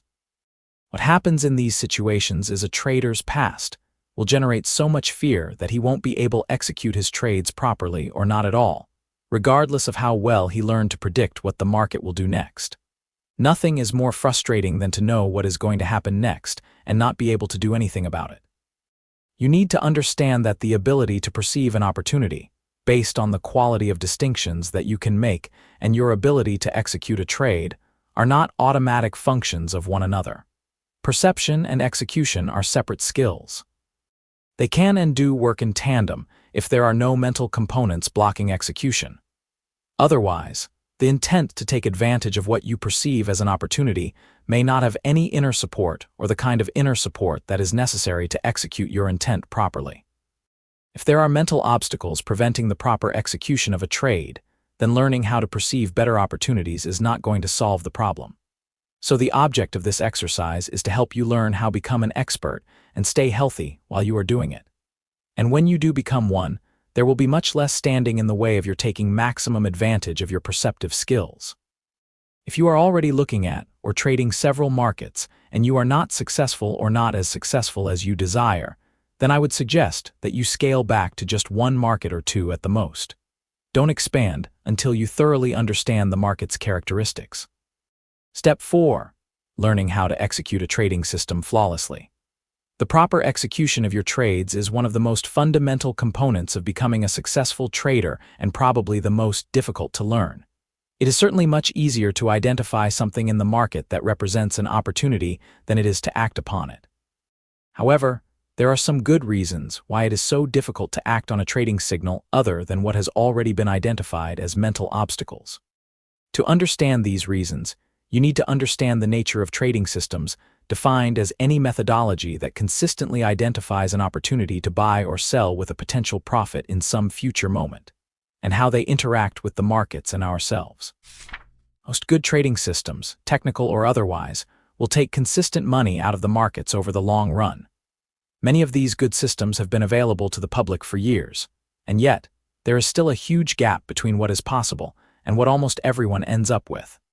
The problem with trading systems is they define market behavior in limited ways when the market can behave in an infinite combination of ways. Systems mathematically or mechanically reduce relationships in human behavior characteristics to percentage odds of what could happen next. They can only capture a very limited number of these behavior characteristics compared to the billions that are possible. Any identified pattern may or may not be repeating itself with respect to the way the pattern or relationship progressed when it was observed in the past. Therefore, we never really know if it is valid or not until it has actually completed itself. The big psychological problem here is that people have difficulty acting on opportunities with probable outcomes. Most people like to think of themselves as risk takers, but what they really want is a guaranteed outcome with some momentary suspense to make them feel as if the outcome had been in doubt. Momentary suspense adds the thrill factor necessary to keep our lives from getting too boring. When it comes right down to it, no one trades to lose. No one puts on a trade believing it is going to be a loser, and all systems will definitely have some percentage of losing trades. So it's difficult not to be tempted into trying to guess which ones are going to be the losers and not participate. As most of you reading this book already know, trying to outguess your trading system is an exercise in extreme frustration. Sometimes the system will give you signals to trade in ways that are completely contrary to your logic and reasoning. Sometimes the system will defy your reasoning and be right, and sometimes you will agree with the system and it will be wrong. You need to understand that technical trading systems are not designed to be outguessed. What I mean is, they aren't designed to give you isolated signals of an opportunity to be taken when it seems right. What they do is mathematically define, quantify, and categorize past relationships in collective human behavior to give you a statistically probable outcome of the future. As a comparison to trading, it is much easier to take risks and participate in a gambling event with a purely random outcome based on statistical probabilities, simply because it is random. What I mean is, if you risk your money on a gambling event that you know has a random outcome, then there's no rational way you could have predicted what that outcome would be. Therefore, you don't have to take responsibility for the outcome if it isn't positive. Whereas with trading, the future is not random. Price movement, opportunity, and outcomes are created by traders acting on their beliefs and expectations of the future. Every trader contributes to the outcome of the future by putting on and taking off trades in accordance with their beliefs. Because traders actually create the future by collectively acting on their beliefs about the future, the outcome of their actions is not exactly random. Why else would traders try to outguess their systems, unless they had some concept of the future and how that future will affect the markets? This adds an element of responsibility to trading that doesn't exist with a purely random event, and that is difficult to avoid. This higher degree of responsibility means that more of your self-esteem is at stake, making it much more difficult to participate. Trading gives you all kinds of ways to beat yourself up for all of the things you should have or could have considered that would have resulted in a more satisfying outcome. Furthermore, you don't trade in an information vacuum. You form your expectations about the future with information technical systems don't take into consideration. Consequently, this sets up a conflict between what your intellect says should be happening and the purely mathematical means of predicting human behavior afforded by your technical system. This is precisely why technical systems are so difficult to relate to and execute. People aren't taught to think in terms of probabilities. And we certainly don't grow up constructing a conceptual framework that correlates a prediction of mass human behavior in statistical odds by means of a mathematical formula. To be able to execute your trading systems properly, you will need to incorporate two concepts into your mental framework: thinking in terms of probabilities and correlating the numbers or the mechanics of your system to the behavior. Unfortunately, the only way you can really learn these things is actually to experience them by executing your system. The problem is that rarely will the typical trader stay with his system beyond 2 or 3 losses in a row, and taking 2 or 3 losses in a row is a very common occurrence for most trading systems. This creates something of a paradox, or catch-22. Do you do it if you don't believe it, and you won't learn to believe it unless you do it long enough for it to become a part of your mental framework. This is where you employ mental discipline to make flawless execution a habit. Exercise. Take some of the trading capital that you set aside for your education to buy and trade a simple trading system with well-defined entry and exit points. Make a commitment to trade this system exactly according to the rules. You need to make a very strong commitment here and not play any games with yourself. The object of this exercise is to work through any resistance you may have to following your rules. This system does not have to be expensive. You can get one out of many of the books on technical analysis available today. I think it is important to buy one instead of devising one of your own because it might be a little easier to stay focused on the objectives of this exercise. With any system you devise, you are naturally going to want to make money. Save it for later, after you have learned how to execute properly. You also need to find a system that suits your unique tolerance for taking a loss. The amount of money you risk per trade should be an amount that you are completely comfortable with, at least at first. If you don't stay within this tolerance level, you will be, at the very least, uncomfortable, in which case, to whatever degree you are uncomfortable, you shut down the learning process. When you are feeling pain, instead of being focused on what the market is teaching you about itself and yourself, you will be focused on information that will ease your pain, which usually results in a painful lesson. Your objectives are to 1. Learn the skill of flawless execution by learning that you can follow the rules you set forth for yourself. I am defining flawless execution as executing a trade immediately upon perception of an opportunity. Inclusive within opportunity is the opportunity to exit a losing trade. And 2. To incorporate a belief into your mental system about the nature of probable outcomes so that you believe that you can make money in the long run with your trading system, if, of course, you can execute it properly. You will likely encounter many beliefs arguing against flawless execution. Here are a few suggestions to help you work through this resistance. First, understand that this exercise, at least for most people, is not going to be easy, so be easy on yourself. The more accepting you are of your mistakes, the easier it will be to make the next attempt. If your child were learning how to ride a bike, I'm sure you wouldn't scold him for falling off and tell him not to try again. You would encourage him, and eventually he'd learn. Give yourself the same kind of understanding and consideration. Second, taking all the signals generated by your system is the only way you can get the first-hand experience you need to establish a belief in probable outcomes and relating the mathematics or the mechanics to the behavior. You have to do it in spite of your resistance, and you have to do it long enough for the system to become a part of your mental framework. When that happens, you will have the force of habit working for you, and the struggle will cease. Just do the best you can and look for ways to improve your performance. Constantly keep in mind that what you are doing is more of an exercise in learning trading discipline and the skill of flawless execution, which in the long run is far more important than your immediate desire to make money. So keep your contract size light. You can always increase it later when you have learned to trust yourself completely to always do what needs to be done without hesitation. Stay with the exercise until it becomes second nature or a part of who you are.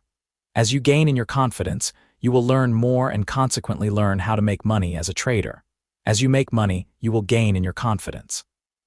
This positive cycle will expand your ability to be successful just as easily as a negative cycle will feed on itself to end in despair. Step 5. Learning to think in probabilities. After you have mastered the more fundamental skills, in other words, once you have acquired the discipline necessary to interact with the trading environment effectively, you can start to use your reasoning skills and intuitive powers to determine what the market is likely to do next. This will entail learning to think in probabilities. What I mean by this is, if you can't personally move the market, then you will want to be able to identify the group that is demonstrating the greatest possibility of moving the market, and you will want to trade with that group. Or you will want to determine the prevalent beliefs being expressed in the market and how those beliefs will affect price movement. That identification process requires a detached objective perspective where you are watching and listening to what the market is telling you, instead of being focused on what the market is doing to you personally. Remember, two traders willing to trade at a price make a market. Whatever the extreme ends of human expression are is what the market is capable of doing. For example, have you ever said, "The market can't break contract lows, it's never been there before"? If you bought those lows based on your belief of its impossibility, then consider that all it takes is one trader who is willing to sell lower to make you wrong. The fact that the market did it makes it right. You could have been a seller at the all-time lows and been a one-tick winner when the next trader broke those lows, if you could have perceived selling as an opportunity. If prices were to penetrate those lows with any kind of follow-through, it would indicate that there are plenty of traders who believe it wasn't going higher. These sellers obviously acted on their beliefs with enough force to outnumber the buyers available to take the other side of the trade. Regardless of the criteria the sellers used to justify their actions, how rational or irrational by anyone else's standards, nothing will alter the fact the market traded lower. The fact that you believed it couldn't do it is of no consequence unless you can trade big enough numbers to reverse it. Otherwise, you can either be with it or against it. Help you learn how to be with the flow of the market, I pose a series of questions that are designed to keep you focused in the now moment to determine what is true about the market. 1. What is the market telling me at this moment? 2. Who is paying up to get in or get out? 3. How much strength is there? 4. Is momentum building? 5. Can it be measured relative to something? 6. What would have to happen to indicate the momentum is changing? 7. Is the trend weakening or is this a normal retracement? 8. What would show that? If the market has displayed a fairly symmetrical type of pattern and that pattern has been disturbed, then it is a good indication the balance of forces has shifted. 9. Are there any places where one side will definitely gain dominance over the other? If that point is reached, it still may take some time for the other side to be convinced they are losers. How long are you willing to give them to stampede out of their positions? 10. If they don't stampede out of their positions, what will that tell you? 11. What did traders have to believe to form the current pattern relative to the past? Remember that people's beliefs don't change easily unless they are extremely disappointed. People are disappointed when their expectations aren't fulfilled. 12. What will disappoint the predominate force? 13. What is the likelihood of that happening? 14. What is the risk of finding out in a trade? 15. Is there enough potential for movement to make the trade worth the risk? We may never know what traders will in fact do, but we can determine what they will likely do if certain things happen first. For example, if traders push the price lower than the previous low, what will likely occur? Is this new low significant enough to cause traders holding long positions to bail out? Will it cause new shorts to enter the market or attract existing shorts to add to their positions? New shorts may be attracted to the market, and old shorts will add to their position. This price slide will stop when enough traders believe the price is cheap relative to something. That reference point will likely be some other previous old high or low. If you can't determine the significance of any particular high or low or any other significant reference point for that matter, then you have to ask yourself if it is worth the risk of finding out how much room will you have to give the market to define itself before it is evident that the flow of the market is not in the direction of that trade. Ask yourself this question. For this trade to be valid or continue to be valid, the market shouldn't trade to what point? If it trades within that point, then the trade still has potential for working. Beyond that point, it is no longer valid in the direction that I started. Keep in mind that the amount of price movement that you determine is necessary for the market to define itself, has to correspond with your emotional tolerance to accept the dollar value of a loss that size. Otherwise, don't take the trade regardless of how much potential you think it might have, unless you can realistically change the foregoing parameters to fit your capacity for a potential loss. Let the market define itself, and then apply whatever criteria you use to define an opportunity. Identify your significant reference points and place your orders on either side of the point, then wait for the market to do whatever it is going to do. Try putting your orders in the market in advance of whatever you perceive as having a high probability of occurring based on the existing market conditions. By putting your orders in advance of some anticipated move, You will be learning how to let the market work for you. Placing your orders in advance will also help to keep you from having an opinion, and you won't be subjecting yourself to the moment-to-moment conflict inherent within all price movement. Keep in mind that since the market is in perpetual motion, it puts you in a position of having to make never-ending assessments of the current risk in relationship to the current possibilities for reward. To do this effectively, you will have to learn to observe the market as if you were not in a position. This perspective will free you to take whatever action is appropriate for the situation instead of hesitating, hoping, and wishing that the market will make you right. The market doesn't make you right, you make yourself right. Your inability to execute or the degree to which you hesitate after you perceive an opportunity to get in or out of a trade or reverse your position will be an excellent gauge as to how locked in you are mentally. Making note of these occurrences of hesitation or immobility will give you an indication of the exact state of your mental resources to execute. You need this information to use as a reference point to build from. When you are about to enter into a position, ask yourself, by imagining, what the next 5 minutes or tomorrow, depending on your time frame, would have to look like to validate your trade, to confirm that the trend is still intact. What would the next 5 minutes or tomorrow have to look like to indicate the opposite? Then, again, place your orders at the appropriate price in advance of the markets getting there. All these questions will keep reminding you that anything can happen, and you will be preparing yourself in advance for those possibilities. Also, if anything can happen, then of course, you will have to consider that there will always be something you haven't taken into consideration, had absolutely no awareness of, or could have no prior knowledge of, for example, such as how many traders may enter the market for the first time with enough force to reverse its direction. Keep in mind that prices move in the direction of the greatest force traders fulfilling their beliefs about the future. Or said in its converse form, prices will move in the direction of the least resistance to the prevailing force.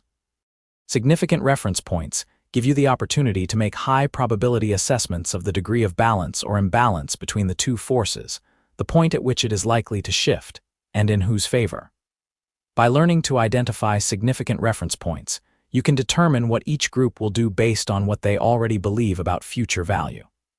If you can determine on a collective basis what will validate or invalidate those beliefs, then you will know how each group is likely to behave. I want to remind you that this approach is to help you stay detached and understand that price movement is a function of traders acting individually and collectively as a force expressing their beliefs in future value. The greatest number with the strongest belief will always be right. The easiest way to make money is to go with the flow. To identify the flow, you need to stand apart from the crowd and suspend what you believe about relative value so that you can determine who is likely to do what and with how much force. How is everyone else likely to react? And if it doesn't happen, what will traders do then? By asking yourself these questions, you are automatically keeping your focus of attention on the market and what the possibilities are. Any limitations you place on the market's behavior will cause you to focus on the impossibility instead of the possibility of something happening. Your belief that the market has to behave in certain ways prescribed by your mental structure will cause you to focus your attention on what the market is doing to you. And if what it is doing is causing pain, then the potential exists for you to avoid or distort information, usually resulting in a painful forced awareness. Step 6. Learning to be objective. To achieve a state of objectivity, you need to operate out of beliefs that allow for anything to happen, as opposed to beliefs that allow only for the market to express itself in a limited fashion. If you operate out of a belief that anything can happen, then whatever does happen won't be threatening to you in any way, thereby causing you to avoid or distort certain categories of market information. Any limits you place on the market's behavior will be a compensating factor for your lack of trust and confidence to act appropriately in any given situation. This will be evidenced by the fear, stress, and anxiety that you will feel when the market expresses itself beyond your mental limits, and you can't do anything to control the situation. However, you do have to have some belief or expectation about the future, or you wouldn't ever put on a trade in the first place. Be objective. You will need to release yourself from demand-backed expectations and make what I call uncommitted assessments of the probabilities. Unlike the markets, in our everyday social lives we can and do exert control over the environment to assure ourselves of the outcomes that we desire. The rules we learn to abide by in order to interact with one another are our expectations about the future. Once we learn these rules, especially if we have learned them in a painful way, we can demand certain outcomes from the environment. Hence, our expectations of the future are actually demands that the environment conform to our expectations of it. Without really thinking about it, we will carry these same kinds of demands with us into the trading environment because of our natural resistance to letting go of our expectations. That is, staying committed to any limited belief about the possibilities that exist in the markets is virtually the same as making a demand. If you have any doubts about this, consider that if we weren't demanding that the market conform to our expectations, then we wouldn't ever have a reason to get angry when it doesn't. Have you ever gotten angry at the market? Anger is a natural defense mechanism. When we feel anger, it is an indication that the environment is assaulting us in some way, creating an imbalance between the mental and outer environments. The outer environment is either showing us something about itself or ourselves that we don't want to accept. We protect ourselves with our anger to ward off this assault. In our everyday lives, our anger can be an effective tool to get what we want change what the outer environment is showing us about itself that we can't accept, or to ward off what the environment is showing us about ourselves that we can't accept. However, if we interact with the market with demand-backed or committed expectations of its behavior, we will cut ourselves off from the information that we need to make accurate assessments of its potential to move in any given direction. If we don't have the power to control the markets in such a way as to make them do what we expect them to do, and at the same time, we aren't willing to give up our expectations and accept the way things are, then it would create what would otherwise be an irreconcilable dilemma if it weren't for our ability to distort, alter, or exclude information from our awareness. Perceptual distortion is the one compensating factor that will, at least temporarily, correct the imbalance between what we expect and what the market is offering, when there is a difference between the two. Our committed expectations about the future will act as a force on our perception of market information to control its flow into our mental system in such a way as to avoid a confrontation with anything that doesn't conform with what we already believe is possible. Which, of course, is always going to be less than what is possible from the market's perspective. If we are perceiving much less than what is available, then we are out of touch with what is possible from the market's perspective and setting ourselves up for a painful forced awareness. To be objective, you have to make uncommitted assessments of the probabilities, which simply means that you have no commitment to any particular outcome. You just observe what is happening in each moment as an indication of what will probably happen next. Here is what objectivity feels like, so that you can recognize when you have achieved it. You feel no pressure to do anything. You have no feeling of fear. You feel no sense of rejection. There is no right or wrong. You recognize that this is what the market is telling me. This is what I do. You can observe the market from the perspective as if you were not in a position, even when you are. You are not focused on money, but on the structure of the market. To stay objective, anticipate as many possibilities as you can and how probable each of these possibilities are. And decide in advance what you are going to do in each situation. If none of your scenarios is working out as you anticipated, then get out. Release yourself from the need to be right. The more uncommitted your assessments are, the less potential for distortion and experiencing a painful forced awareness. Step 7. Learning to monitor yourself. As outlined in the exercise to develop self-discipline in Chapter 14, you need to start paying attention to what you are thinking about and what market information you are focused on. Trading rules. When you are in a trade, constantly ask yourself if anything has to happen. Obviously, you want the market to go in your direction. However, what I want you to do is monitor how you feel, your level of commitment to what has to happen. Remember, there is a big difference in perspective between what is happening and something that has to happen. If you find that your commitment levels are rising, keep on telling yourself that it is all right for anything to happen because you are confident in your ability to respond appropriately to whatever does happen. Ask yourself what can't happen. What can't the market do? When you find yourself rationalizing the market's behavior to support your position, you are operating in the realm of illusion and setting yourself up for a painful forced awareness. Remember, the market can do anything, even take your profits away if you allow it. Always take something out of the markets when you find yourself in a winning trade. Question to ask yourself is if you are prepared to give yourself money today. If the answer doesn't come back a resounding yes, then find out why before you trade. If you can't reconcile the issue or set it aside, then you would be better off not trading until you do. If you are determined to trade anyway, at the very least make a substantial reduction in the number of contracts you normally trade.